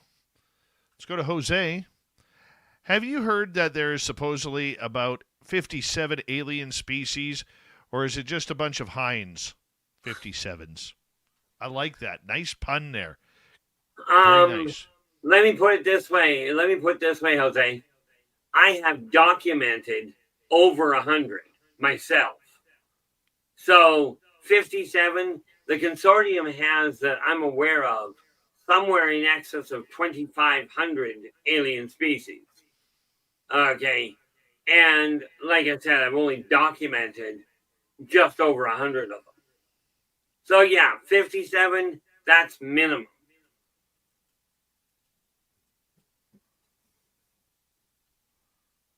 All right, let's move on to another one, should we? Let's go here. Let's go to Leecham. What healing and meditation methods do you practice, if any, and what would you recommend? Number one, and I can't go into details on it right now, but it does give me an idea. The first one is I track my heart. Literally, I meditate on the beat of my heart without putting my hand to a pulse and track it out over my body. This is a great way to meditate on your physical health, but I will cover that in detail in an upcoming show on my channel. I just don't have time to go into it here.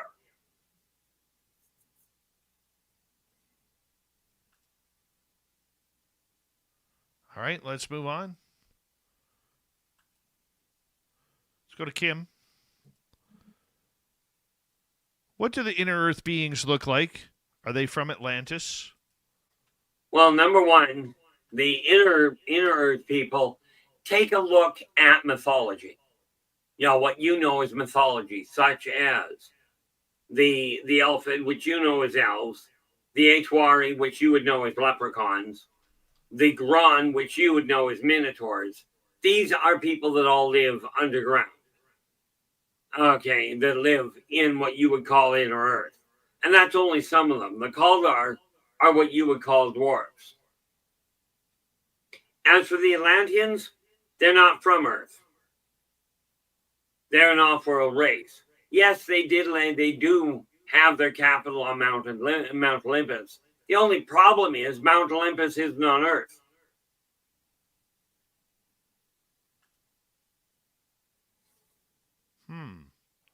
Where is it then?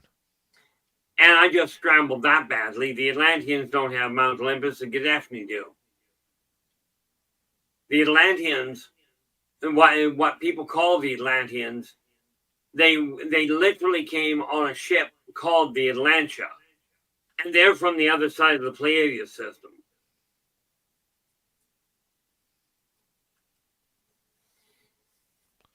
All right, let's get to another one. This one coming from in the studio. I got 10 dots straight up my shin, just above my left ankle, and it was weird. It woke me up, and I thought I got scratched, and then it went away 2 days later. What do you think about this? Odds are, there's a couple of possibilities. It is technically possible that you actually scratched your leg yourself. Somehow, don't know how. Okay, but the only thing I've seen leave that kind of mark, aside from a light level scratch, is the Ennead have a couple of pieces of equipment that could leave that kind of a mark. Now, I haven't got enough to work with to say, were you abducted or not? This is why I'm giving you the various different options.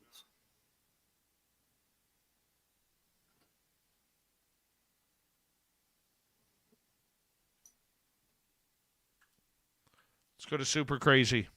If an alien wanted to buy shoes for their friend Bigfoot's birthday, what size shoes? No. Come on, guys. Come on.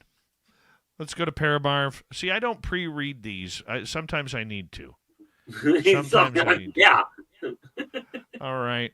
Paramarv is asking, you said some find humans hilarious, which implies a sense of humor. Are there alien stand-up comics? Do they have some other form of entertainment? Anything that takes place on Earth, off-worlders will have their own variation on it. So the short answer would be yes. Although the way they say things, they may not you may not find it funny. I mean, for instance, the combi find torture hilarious to watch. The vegans don't consider anything torture. They don't understand pain. So, it depends on the species. All right, let's move on. Let's go to T-Bone. What is the oldest race you know, and how old are they? The oldest race I know of would be what you consider God. Short of that, I'd have to go with the Zertics. And rough speaking, if you take the Big Bang Theory, the idea that the universe started from a Big Bang, I call that a flip. The Zertics have been around since 1 billion flips ago. Okay, so that might give you an idea of the age.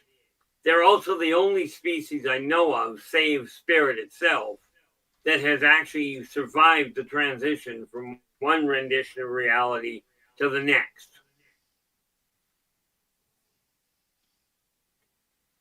All right, let's move on. Let's go to Full Mount. First question ever asked to you. Welcome to our chat room. How many different alien languages do you think you can understand? I gave up counting. Honestly, I really can't give you a number. But the biggest issue is they have if you will, a trade language that makes it a lot easier. I'm sure Dave can vouch for this one, but I definitively understand Reticulan, and Trizosian. Not to mention Elfid, Kaldor. I do understand Wayland and Atlantean. Okay, and there's a few others. English languages, that's another issue I haven't bothered learning. Of course, in all fairness, I didn't want to be around people. Works for me, buddy. Let's go to Leacham. I experience deja vu at least once every few months, but it's like I dreamed the situation, not lived it before. Beyond the scientific explanation of a brain system glitch, what could this be? It is quite possible you're sensing a shift in the subquantum level based on past life memory. Okay. If you actually remember any of your past lives, this may bear some corroboration for you. But that's your most likely issue.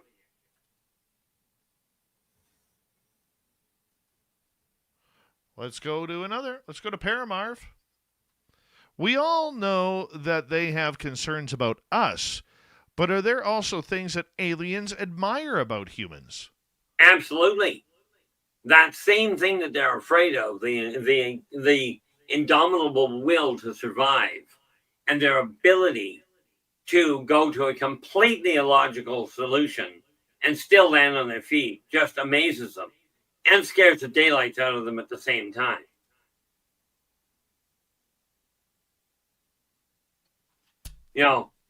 One of the things that they are very confused about is how humans can continually try and destroy the only planet they live on. That is their mother planet. They haven't figured that one out yet. And there's a lot of debate as to why people do that. If you talk to the Orions, they think humans are extreme gamblers.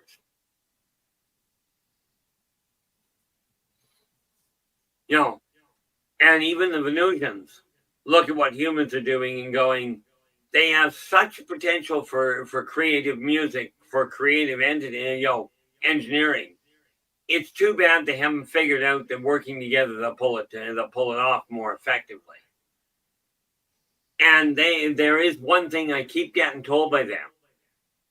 If humans are so caught up in the concept of war that they haven't realized that you don't have to be a fighter to have a society.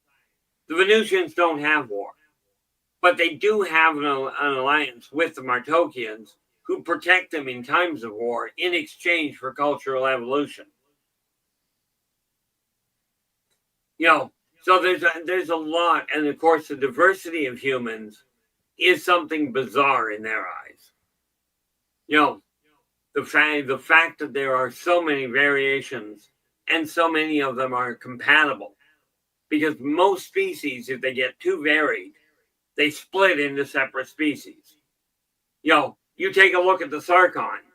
They fathered the Tormenon, the Strazosian, and what just dropped the third name.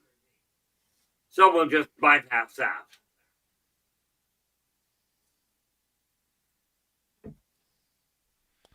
All right, Keith, let's go to Bob here. Or maybe, to Jose here. What do you think about the origins of the TR3B Black Manta, which is a black triangle? Alien, human, or both designed and constructed? Well, I don't know much about the TR3B, but I do know the original triangle that you're referring to is consortium. All the way from three lights all the way up. I think I've got it tracked down to 11 or 15. I know it's kind of a strange split, but there are various different sizes of those ships that are used for different purposes. Now, I have no doubt humans have taken the patterning and pulled it apart and taken a look at it and used it as a starting point, if you will. But is it a combined effort from aliens? Not that I'm aware of. I do know the originals are consortium.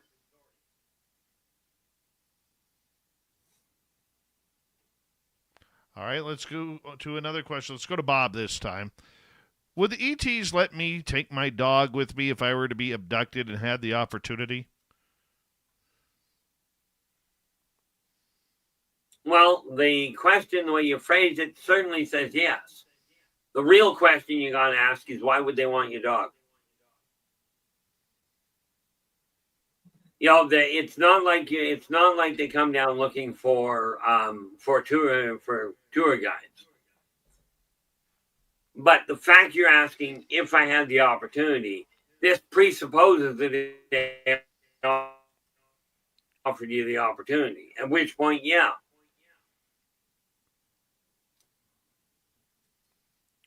All right, let's go to another one. But that's kind of like the question is, fire. Andromeda is asking, are there world or planets based on crystalline civilizations or something different? Yeah, Vulcan. First planet close to the sun in our system. They are a complete crystalline race.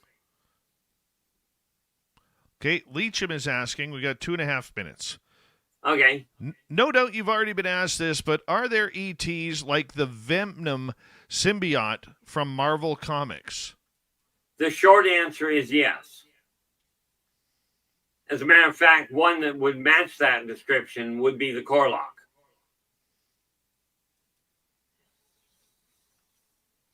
Weird. I wouldn't think that, but hey, if they want to, I'd like one of them Venom suits. I could pound back all sorts of Taco Bell and never have any effects from it. Creepy is asking, I have been wanting to connect with aliens, but I have not had much luck. Any advice to help make this connection happen?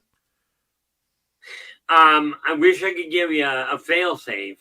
I can tell you, the more equally you treat the people around you, the more likely you are to get their attention. Although they seem to have, and I'm referring to get their attention in a positive fashion. If you're not fussy, there's a lot of aliens out there that'll pick you up. This is not necessarily a good idea.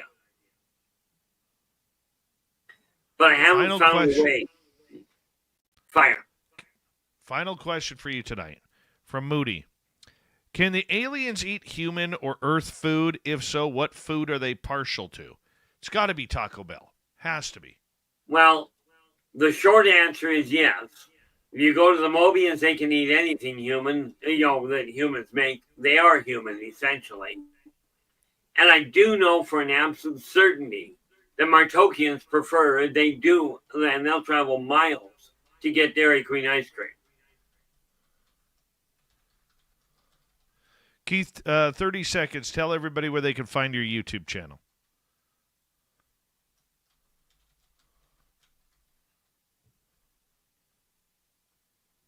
All right. Keith? Well, that worked. You froze up there. 20 seconds. 20 seconds. Tell everybody where you can find your YouTube channel. At R. Keith Andrews on YouTube is the easiest place to find me. All right, our Keith Andrews in the ET Connection. Keith, we will talk to you next month on this show as Keith kicks off the month, each month, with a good dose of aliens and craft. Coming up next, we got Swamp Dweller, then Extra Small, Lee Strauss. There, I got it out on Spaced Out Radio. Extra Small. You're listening to Spaced Out Radio with your host, Dave Scott.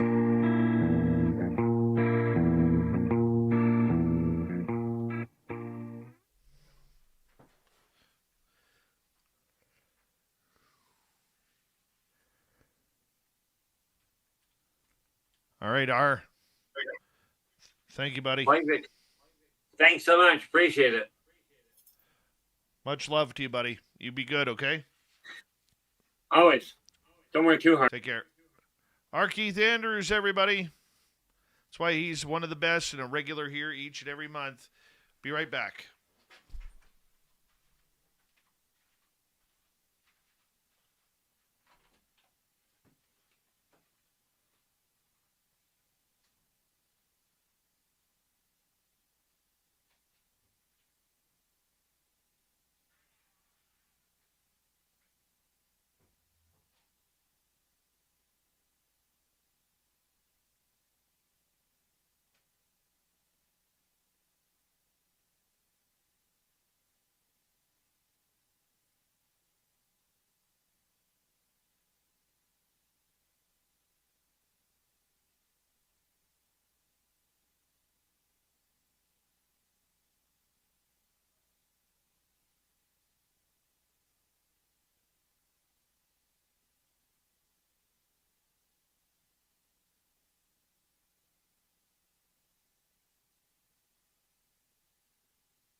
1 minute to go.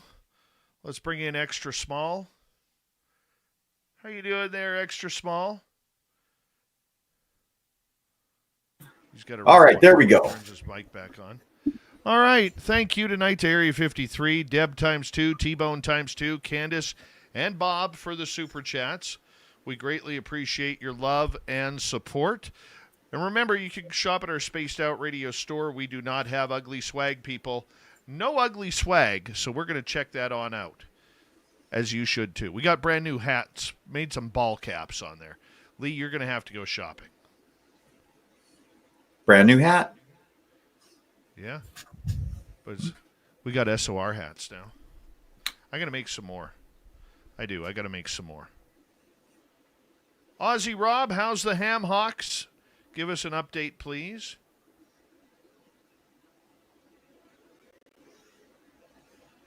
Here we go.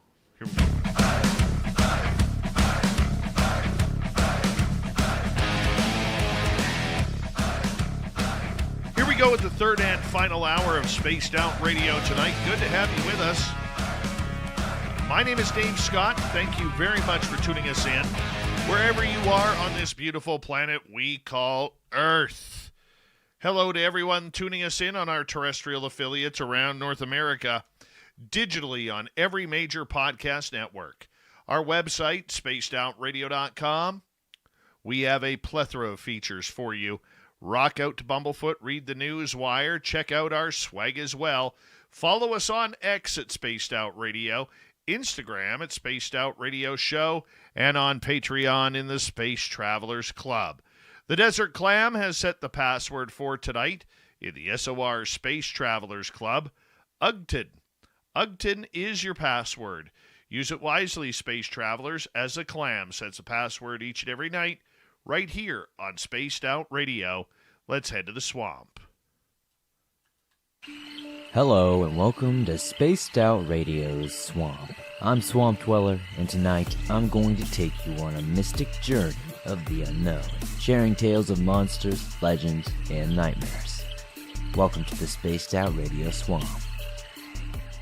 I want to say the year was 2005 or 2006. I was 7 or 8 years old and at a family cookout in a haunted ghost town called Pinckneyville, South Carolina. Now, I know what you're thinking. Why the hell am I at a cookout in a ghost town? Well, a family friend owns the land that surrounds it, and still does to this day. I'm not sure what the event was for, but we were always barbecuing and riding ATVs through rural upstate South Carolina trails back then. It was just what we did. Now, I had always heard stories about this place from my mother and father, but I always brushed them off as BS or campfire tales. There are also rumors of the area being inhabited by devil worshippers, but I'm not so sure that's true. I didn't believe this place was haunted until my cousin and I rode our ATVs down one of the many trails. Just me and him, no one else. We were both young. I'm 7 or 8 and he's 8 or 9. It is broad daylight, and as we're riding, we both must take a quick bathroom break, so we stop, get off our rides, and start using the bathroom. I can't speak for my cousin, but I felt weird, like something just didn't feel right. Everything seemed dead. There was no wind, no birds chirping, nothing at all. So after we relieved ourselves, we turned around and noticed a dilapidated building. Wondering why we didn't see it before, we stopped. I don't know. I really don't know how to explain the feeling I had upon looking on this thing. Regardless, we were curious, but we knew enough history of the area to not go about in an old building. So we just looked around and quickly noticed old tombstones that could easily be mistaken for big rocks as they were ancient and weathered. We had just taken a pee in an old haunted graveyard by accident. We looked at each other almost at the exact same time and said, "Oh crap." We quickly jumped onto the ATVs and desperately tried to start the engines, but to no avail. I turned to the key and pushed the start button and nothing, as almost if the battery was dead. My cousin's ATV was also dead. For about a minute or two, we're just trying to get our ATVs to start. And luckily, just when we thought we were screwed, at the same time our engines fired up and we proceeded to get out of there as fast as possible. I can't explain it. That sense of impending doom, like something was preying upon you, but we couldn't see or hear anything at all, was just absolutely menacing. When we returned to where the rest of our family was, we didn't mention it to anyone. I was happy to be with my dad and have a sense of safety. We didn't ride our ATVs for the rest of the day, and I haven't been to Pickneyville ever since. Thank you, Swamp Dweller, for another great creepy story. If you want more just like that, head on over to YouTube, type in Swamp Dweller, hit subscribe, ring that bell. You literally have thousands of stories there for you to tune on in. Time for Lee.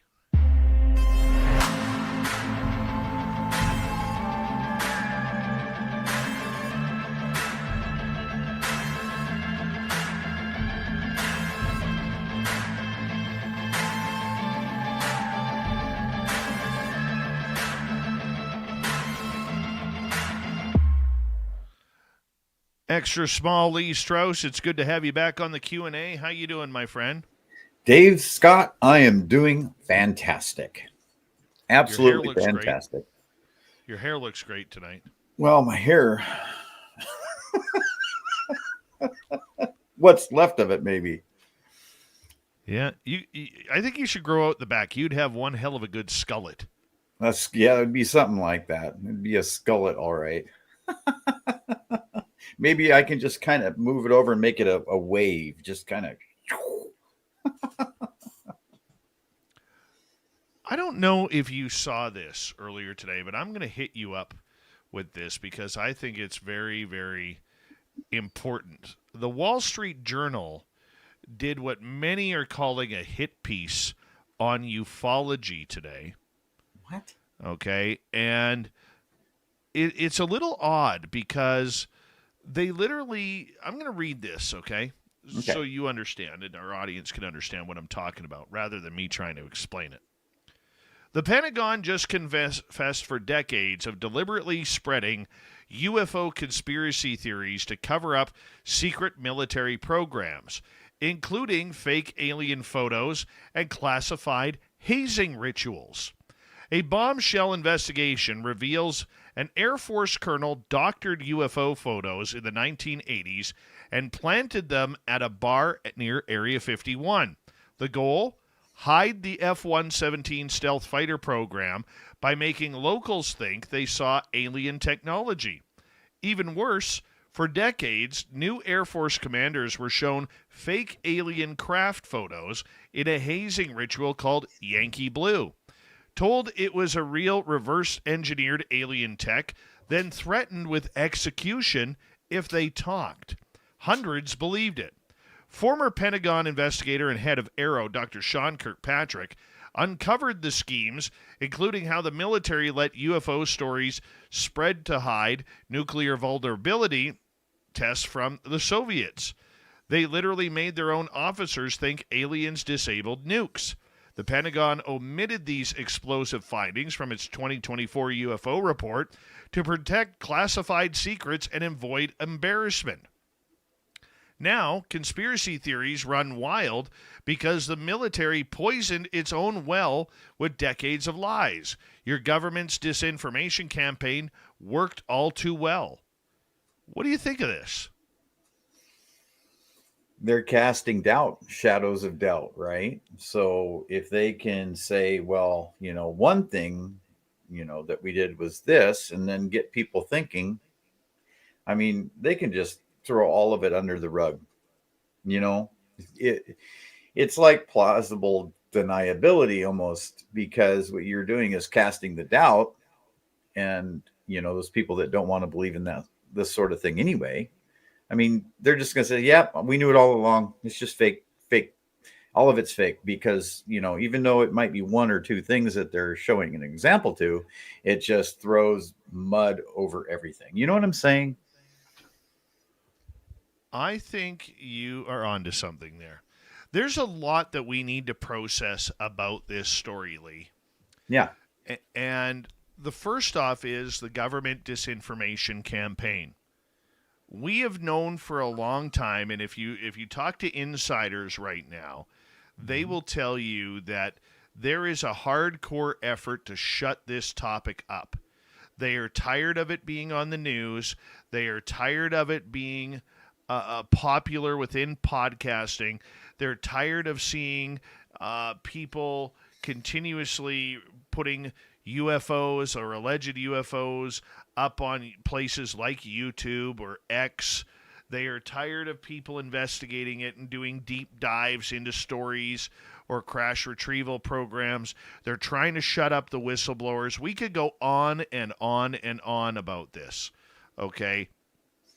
We know that they are trying to get away from this subject and get it back into a fringe category that absolutely means nothing, where they don't have to talk about it, because governments are very good at, if we don't talk about it, it never happened.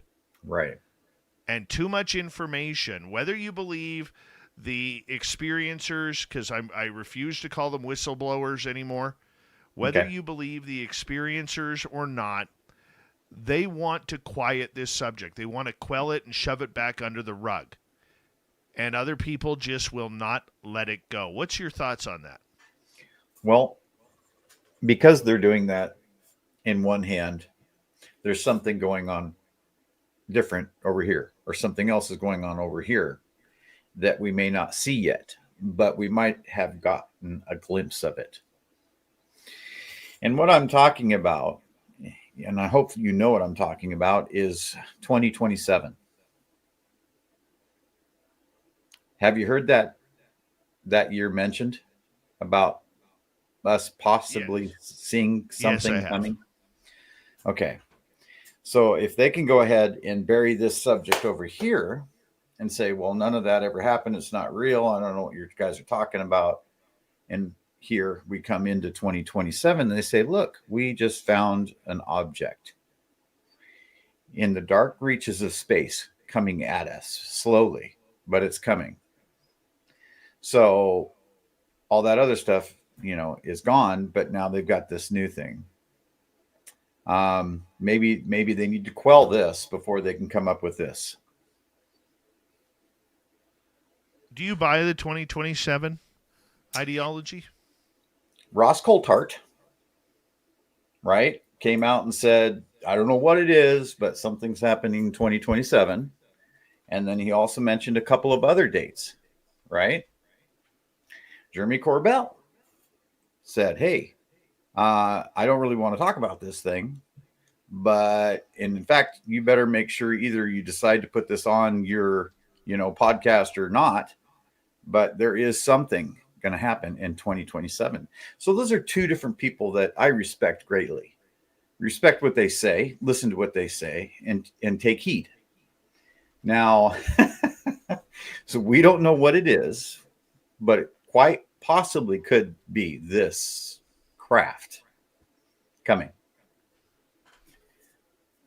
But I think it's fake. I don't think it's real. I'm going to tell you right now, I don't think anything happens in 2027. I really don't. Okay. 2 years ago, 3 years ago, we were told 2025. Yes. Then it was 2030. Then it was 2035. Then it was 2037. Then back down to 2027.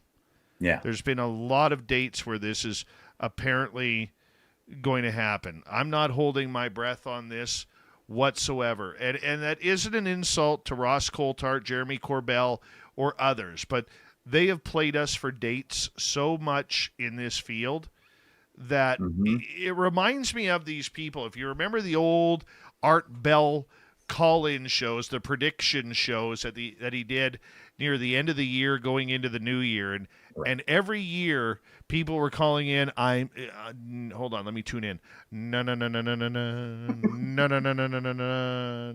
extra small. No. Okay. By August of this year, there's going to be a massive earthquake that sets off all the volcanoes on the west coast of North America, causing California to slide into the ocean and Alaska to take on heavy water. British Columbia is going to say goodbye to Vancouver Island, and people are going to be devastated. We're going to lose millions upon millions of people, and it's going to cause the world the ocean waters to rise up and create new coastlines, and because of this, it's going to start a nuclear war and everything doom and gloom. Yeah. Well, part of that, Dave, is you wonder, well, are they just throwing out these dates because somebody on the inside is giving them these dates? And of course, nothing turns up, right? Maybe they just want people to, see, okay, well, it's this date. Well, no, it's going to be that date. So you can't trust these people when they come out with dates, because just like what you're saying, we've heard it before. We've heard it many, many, many times. Similar stuff. So it seems like, well, why should anybody listen to what is coming out of the government's mouth or from the government, right? But those two people in particular, I listen to. I don't know what that is, but I take heed when they say something, but quite possibly nothing is going to happen. I don't know, but let's get back to this letter for a quick second, because we kind of went off a little bit of tangent there for a sec.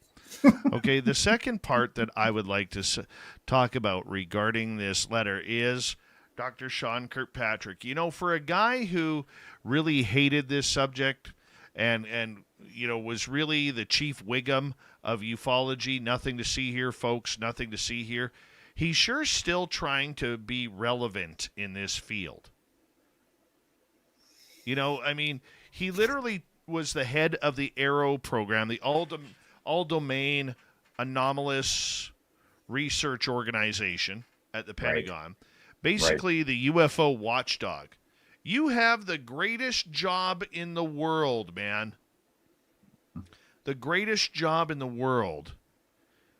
And you look like you are just having a rainy day every single day.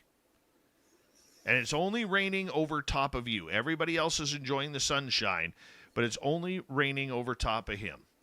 I've worked for a person like that when I worked in sports radio. And this guy was just Mr. Miserable. Debbie Downer. Oh, worse than that. Because he was mentally abusive as well. Oh. Okay, like one day he's patting you on the back, and the next day he's telling you if you don't pick it up, you're fired. Right? Just an absolute maniacal man to work for. Call him Rary. Yeah. Anyways, that's who Sean Kirkpatrick reminds me of. Now, I'm not saying that everything he's saying is false. But for a guy who never wanted to talk to the public, lied on camera. I mean, we all remember, if you go back, you all remember the fact that he said he's never met Brandon Fugel, the owner of Skinwalker Ranch. He's never had meetings with him. And Fugel's like, that's not true, and showed a couple of pictures of Brandon up against a screen breaking down video from Skinwalker Ranch with Sean Kirkpatrick in the room. This guy, if we talk disinformation, this is the number one source. You have the greatest job in the world. Mm-hmm. You literally have the future of humanity sitting in your two hands. And you are a jerk about it. Well, somebody above him wants him not to say anything, right? And to keep it quiet and to push it under the rug a little bit here and there, because that's what's coming out. It's plain to see for everybody to see, and he's upset because there's so many whistleblowers or experiencers, like you like to call them, coming out with the information. And if it's his job to keep it under wraps for someone maybe in the Pentagon, I don't know, but that's a thought. And he's got so many people that are mad at him and don't like him, and probably are saying horrible things about him online. Here's one thing that I have noticed is we got about 4.5 minutes before we have to go to break at the bottom of the hour. The Q&A with extra small Lee Strauss happening right now on Spaced Out Radio.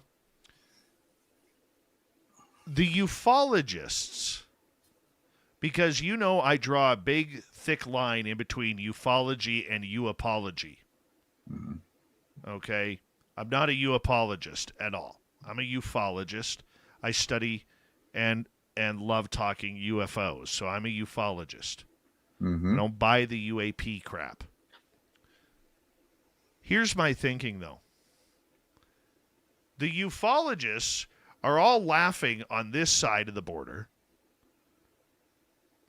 because they all knew this was coming. This collapse of ufology was going to happen because it's happened before in ufology, where a new younger crop of researchers and people get real loud and start beating their chest about everything that the ufologists have been doing up until then, up until 2017. And I know I've talked to Lorian Fenton many a time about this and others, where they're like, just sit back and watch. This is all going to collapse on them. And now you look at ufology, where all of their heroes are falling. All of their heroes are starting to see, cracks in their shields. Look at Lou Elizondo, for instance. Yeah. And I'm saying, as a person, I like Lou. But there were people who broke down his book and saw many inconsistencies with what he had said before. The 2 fake UFO photos that he put out there, the unidentified lighting phenomena, and then the unidentified irrigation phenomena. Yeah, we have ULPs and UIPs out there for people to look at. Okay, you look at the way he has kind of, been chosen as Congress's golden boy, but the last time he spoke in front of Congress, basically many of the Congress people said this wasn't a place to come say, buy my book. Yeah. Okay, he has taken a lot of heat over this, and people wondering, is he part of the disinformation? Because they now go back to 2018, where he said ufology must die. Oh. Right? And you look at a lot of these UAPers, the 2017s, as Nicole Sackich likes to call them, they sit there and they're literally saying, you guys said all of this was going to happen. It's never happened. You keep making all of these promises you can't keep, kind of like a Disneyland dad or a Disneyland mom, because we are equal opportunity here. Mm-hmm. And you sit there and you think, you BS'd us. You pulled the wool over our eyes for a while. Do you think that's part of the disinformation campaign? Well, I think it is. I think they need to do that so that they can get us believing whatever they're coming up with next. Yeah, it was all us the whole time. And then we'll reshape the narrative. Start from scratch. Well, if we're reshaping the narrative, what do you think it'll look like? It was us all along. Don't worry. There's no threat. It's us. And we just have this new technology. Love it. I love it. I'm going to take that a step further. I think they are trying to prepare themselves for the trillions of dollars in defense budget spending if this technology comes out. Maybe not publicly, but at least to the corporations that are building this. And I think they want to leave everybody in the dust. That's what it's all about. Screw humanity. It's all about our pockets. The Q&A with Lee continues next. This is Spaced Out Radio and your host, Dave Scott.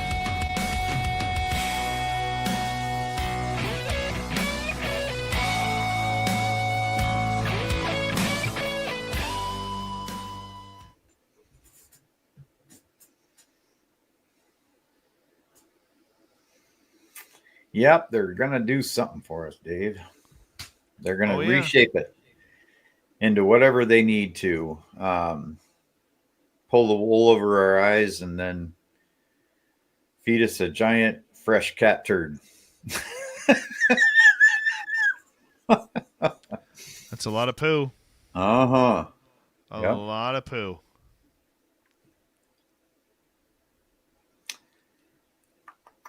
That's the way we do it, though. Isn't there supposed to be another hearing now? There was something I think it's supposed to be next week or something. They're bringing somebody in to talk to them in a skiff or something like that. We will talk about that in 4.5 minutes. Ah.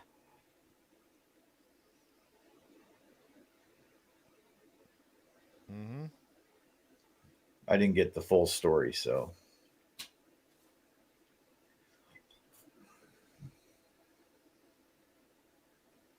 Yeah, feed us bugs for sure.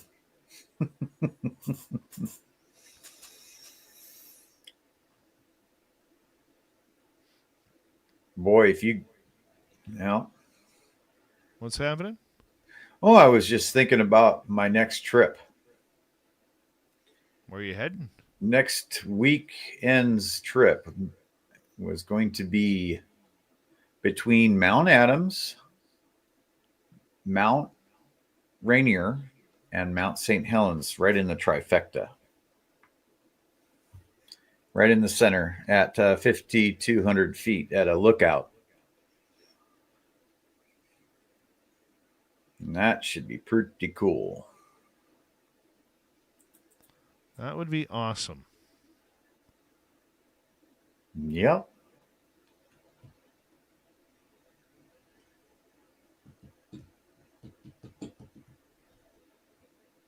I hear you and Tim have got some plans. We are heading back up tomorrow. We are heading back up probably about 6 p.m. Ah. For round 3. Very good. I can't wait to see the videos.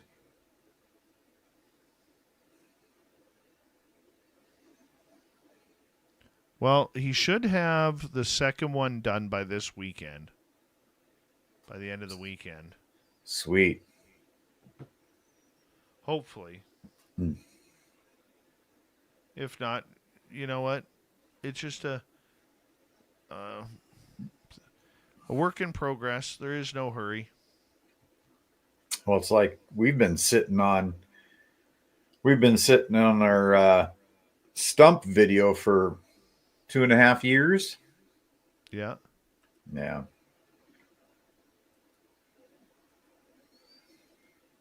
That's what happens. I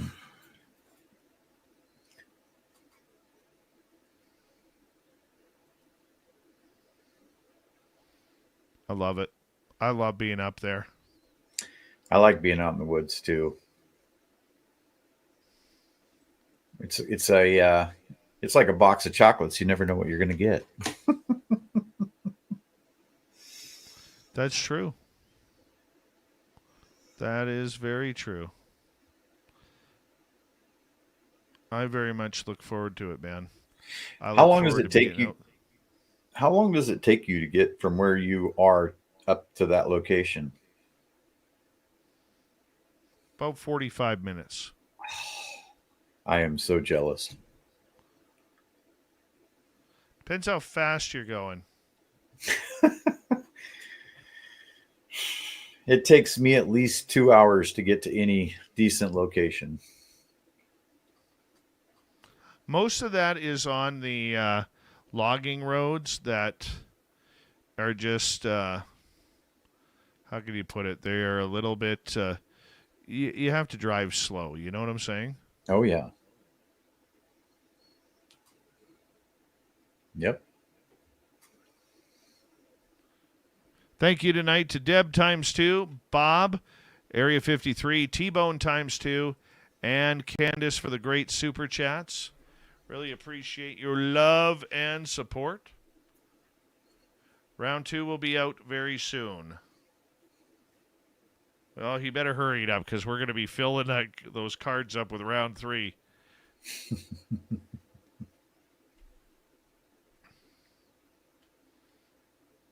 right, we got about 12 seconds.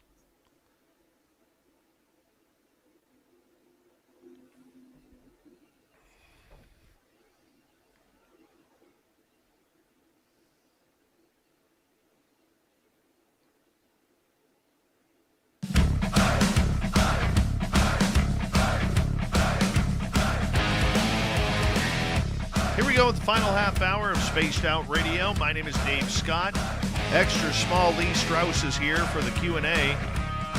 We're glad you're here, man, because it's just so much more fun when we have you wearing tinfoil just like us.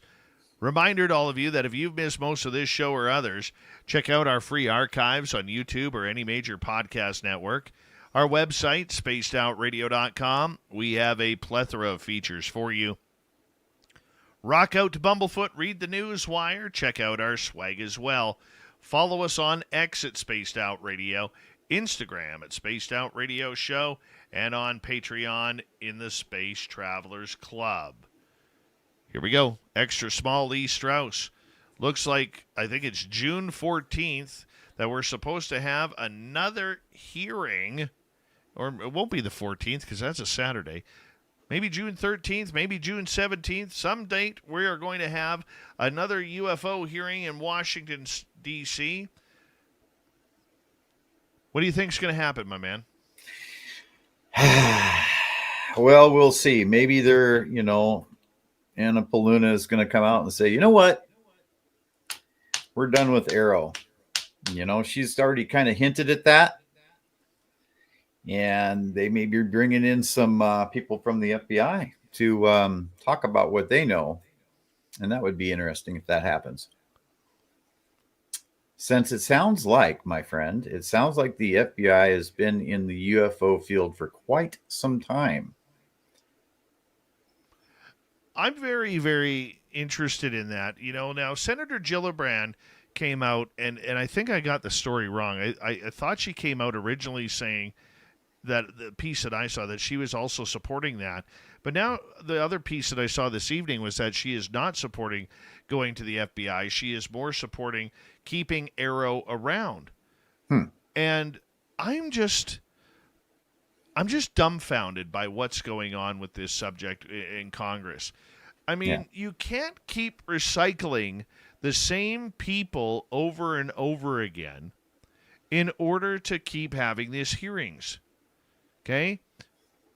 And this is no offense to Lou Elizondo, but we can't have Buy My Book Hour. Okay? Or Mike Gold, where, hey, I know we're talking UFOs, but fund NASA. NASA's the greatest thing since sliced bread. Fund NASA. Or bring in a journalist who broke in why did I all of a sudden forget his name? Bring in a journalist who really has nothing to do with the UFO world. Yeah. Just because he broke one story of Immaculate Constellation, which was actually Jeremy Corbell's story. And yet he knows nothing about the UFO topic, even admitted that in front of Congress. David Grush comes back, great. What's he supposed to do? There are more people out there than these fine patriot Americans. Yeah. Why can't we find them?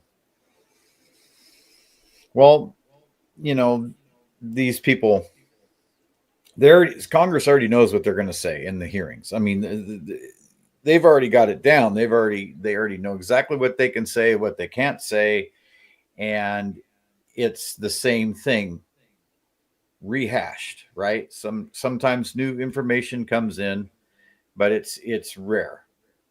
And when it does, it's decent information, but it's not letting the whole cat out of the bag. You know what I mean? It's just little pieces, but yet they keep doing it. And I think they're going to keep doing it for a while before we get anything. And it sounds like now there's a new disinformation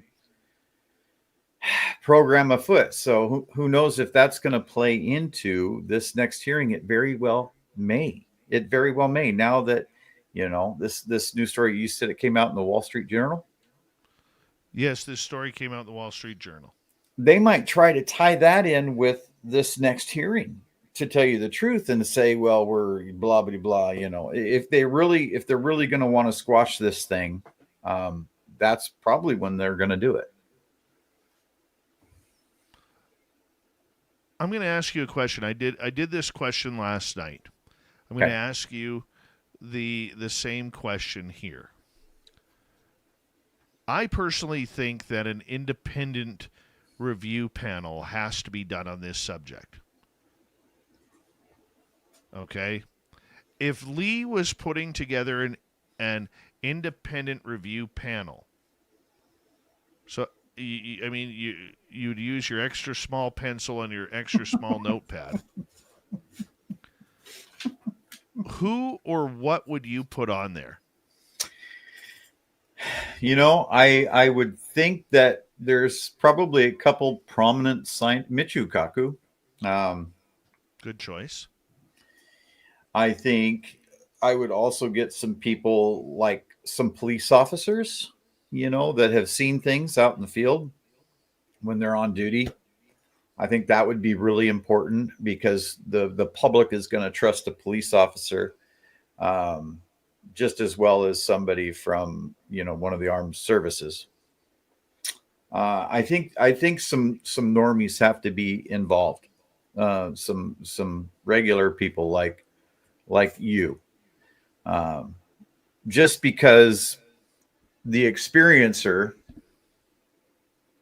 that isn't guarded by anything, like an NDA or whatever it is they signed when they were in service, right? So I think some normal people, it would be very beneficial for some normal people to be involved. I was thinking about this last night. I think you need a journalist who is non-biased on the subject. Okay. I think you need ex-military people with a rank of colonel on up, who know the intricacies and the inside details of how military politics work, but do not have any current government contracts to kind of take away their biasness. I think you could use somebody from a space program, whether it's NASA or whether it's SpaceX, to come talk about what's in space, but they cannot be affiliated in any way. I think you need psychologists who can talk to experiencers. I think you need women on the panel, because they seem to be a lot more understanding, like a Geraldine Orozco or a Lorien Fenton or a Barbara Lamb. I think you need real experiencers, not military personnel, to talk about. And I'm not just saying people like me. I'm saying there's some very smart experiencers out there. Eric Mitchell comes to mind on that. People like him who could come out and talk not only about the scientific side of it all, but the personalized feeling of what happens to your body when you're abducted or you're having an encounter. I think you'd need about 10, 20 people. I said last show, 15 to 20 people of unbiased members. And then what you have to do is you have to give them all top secret clearance. So that way they can view the subject matter at hand. And then from there, you allow them the opportunity to go into these places to conduct an audit on the UFO files. So if you were putting that together, what would you add to it? What would I add to it, Dave? I would try to get as many experiencers, famous experiencers, as I possibly could. People that people in Hollywood that have had experiences. There's sports stars that have had experiences. there's a plethora of people that have been through this that are well known, and people trust them and like them because of their acting, or their, what they're good at in sports, and people you follow, right? I just think people like that would be, I think there was LeBron James or something had an experience.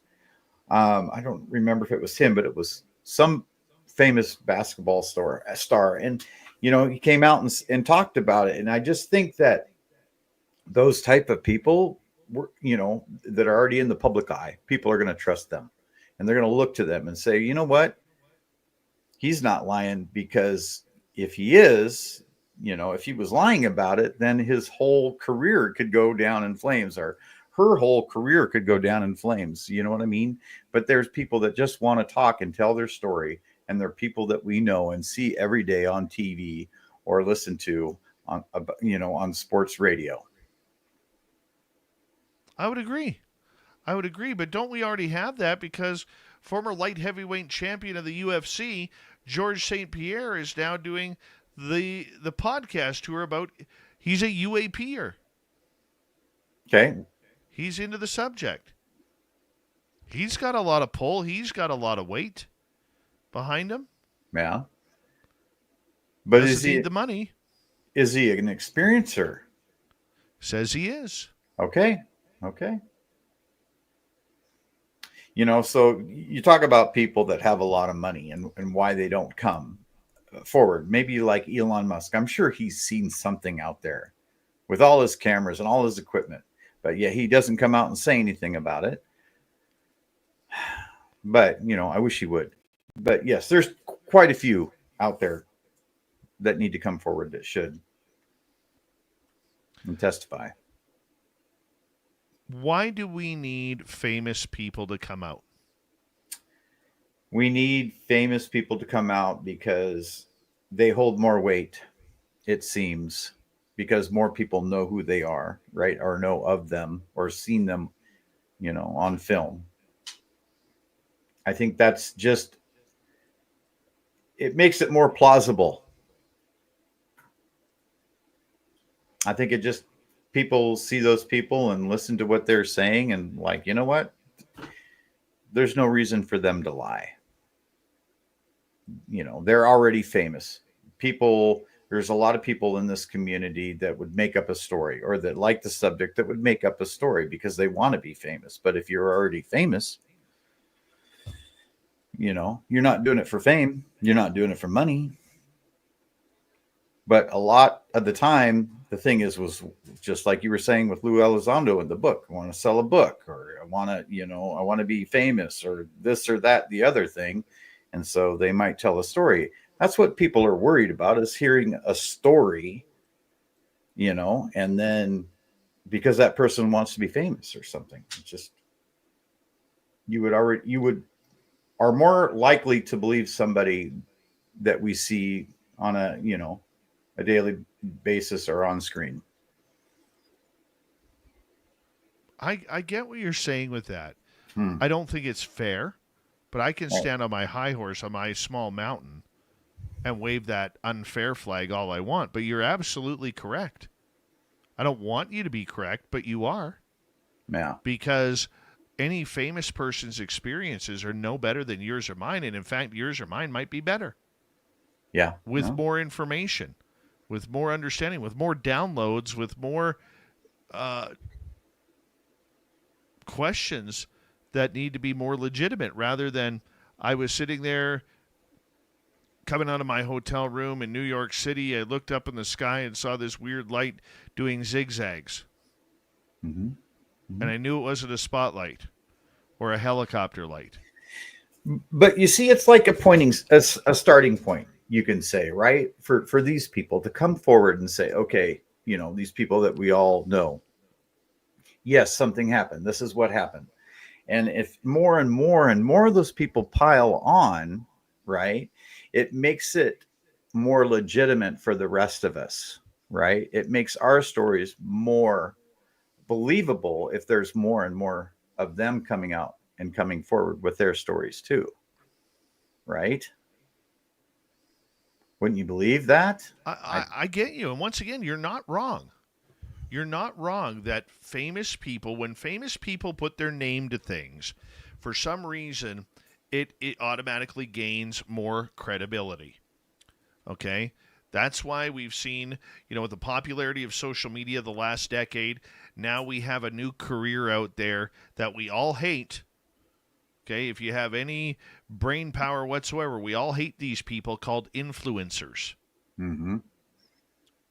All right. And no, it's not because we're jealous that they have more followers or they have more clicks or whatever it may be.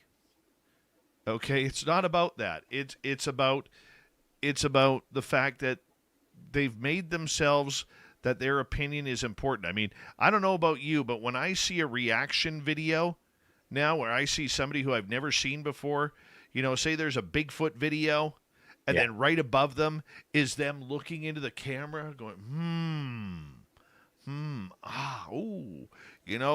I don't need your reaction to anything because I know sweet FA about this entire subject. I know that. Right? That's why I don't do them on our YouTube channel or our TikTok because I hate those videos. Can't stand them.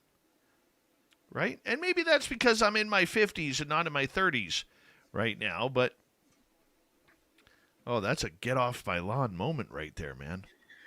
Yeah, I understand what you're saying though. It's like the reaction videos and that sort of thing.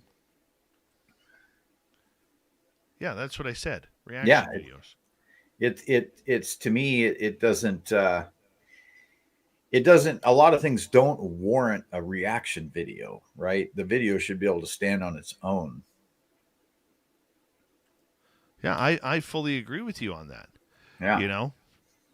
But I mean, I don't think anything, like getting back to Congress here, as we got about 4.5 minutes to go.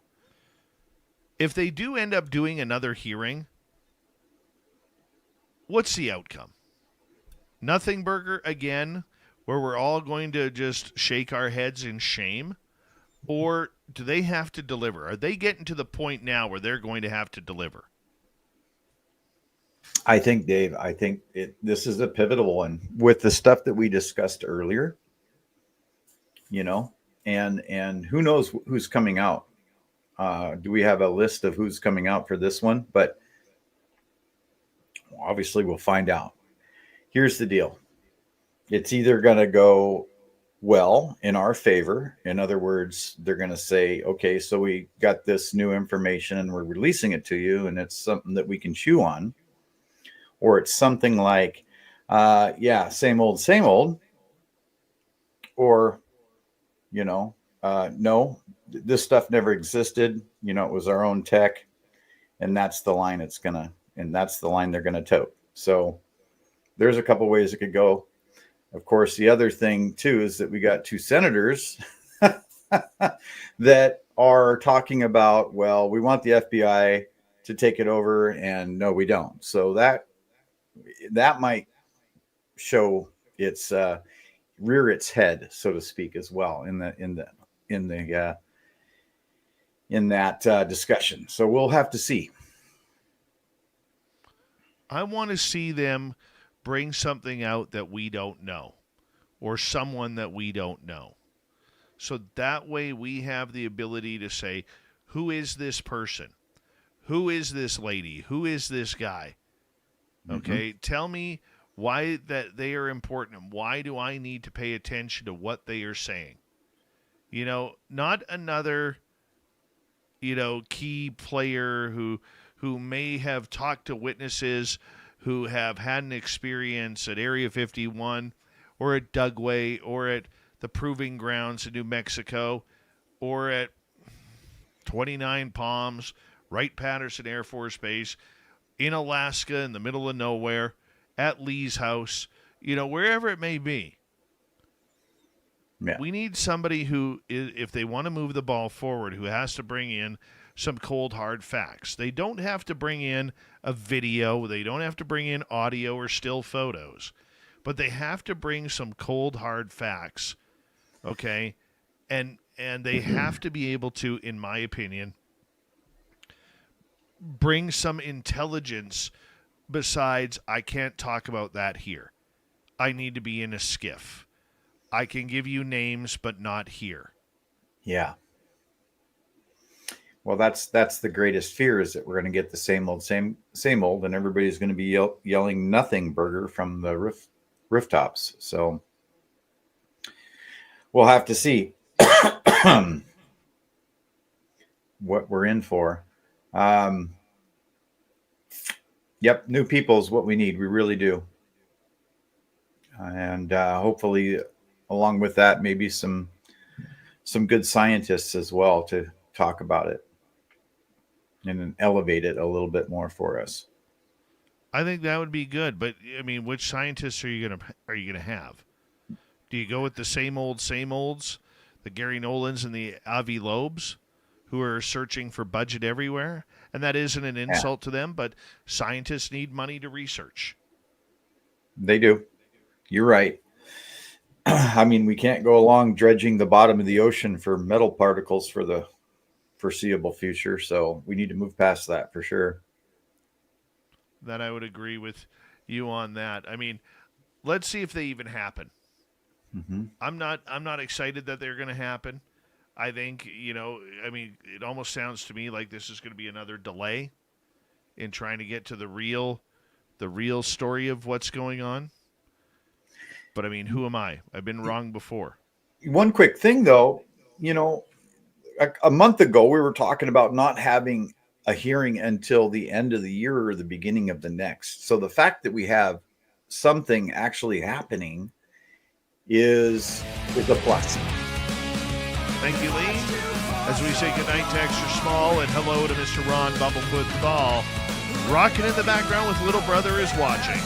Bumblefoot is the official music of Spaced Out Radio, rocking us in and out of every single show. Get your horns up for the guitar god himself. Special thanks to everybody listening in at work, at home, in your cars, wherever you may be. Thank you to everyone in our chat rooms tonight. YouTube, Twitch, LGAP, Facebook, Spreaker, LinkedIn, the Space Travelers Club, and on X at hashtag Spaced Out Radio.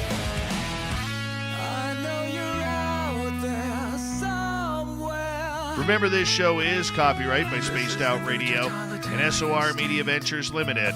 Thank you so much for choosing to share your evening with us, because together, my friends, we're watching. We own the night. Mr. Bumblefoot, we need a favor. We need you to take us home.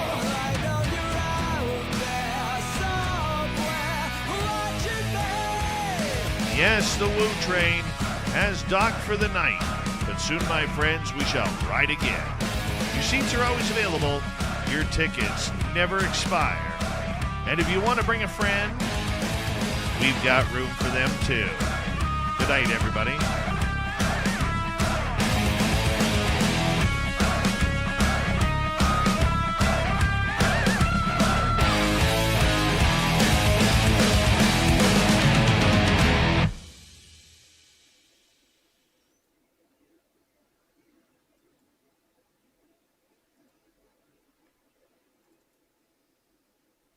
All right, good show, everybody. Good show. You did well tonight. I hate being cynical about this stuff, but it's really, really upsetting.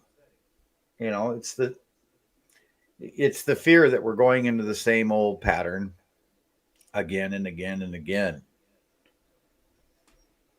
And, where was this emotion 10 minutes ago? That's the truth, though. Holy crap. It's for 2 years, Dave, I've been doing this nothing burger every time this crap comes out. Even when there was a little bit of news, right? I still called it a nothing burger because it's not what we're all looking for. How hard? I mean, they say, there's Ebens, right? They're beings not from this earth, and yet they're saying it, and then they're not saying it. Like, the people are saying that this stuff is real, but it doesn't freaking matter. It's there. Nobody is coming out, from the White House and saying, well, we've got ET here. I mean, it's just frustrating, man. It's frustrating. Give me 2 seconds here.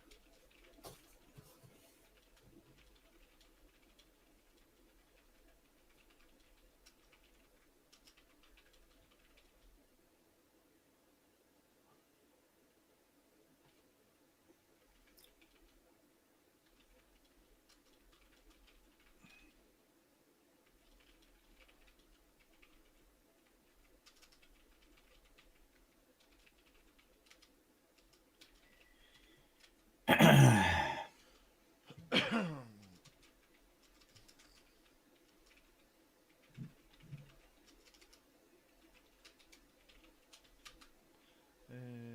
one more. Sorry about that. That's okay. We can yell it from the rooftops, but until the White House comes out and says, you know what? They're here. It doesn't matter how much we talk about it in Congress. Not at all. No, Richard, I wasn't writing a book. I was just typing out the description for the show, for the podcast side of things.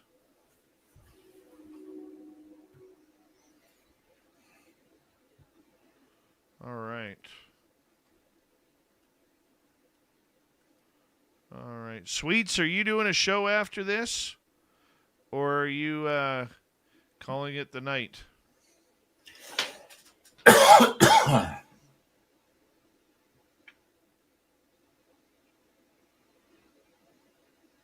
Find out what's going on. You okay, Lee? You got a little bit of a cough? I've got some serious acid reflux going right now. It's killer. Want a Tums? I got one here.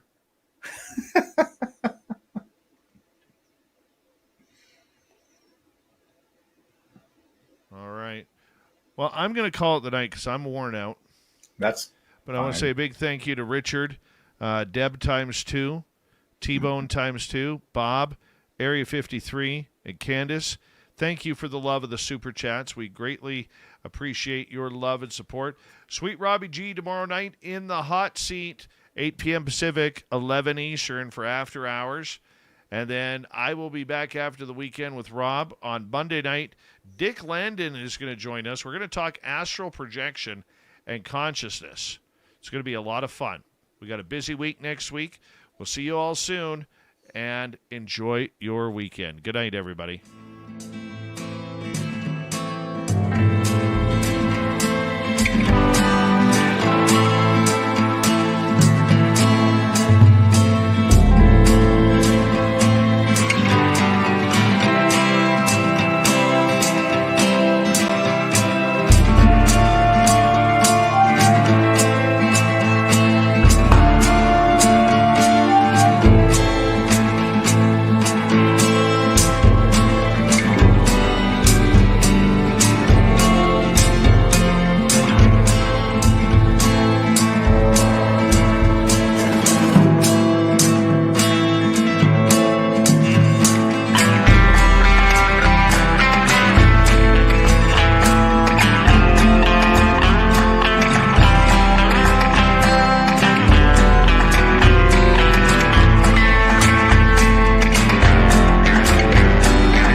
Stay healthy, my friend. You too. If you need bail money, give me a call. Always, Dad. Take care. You too.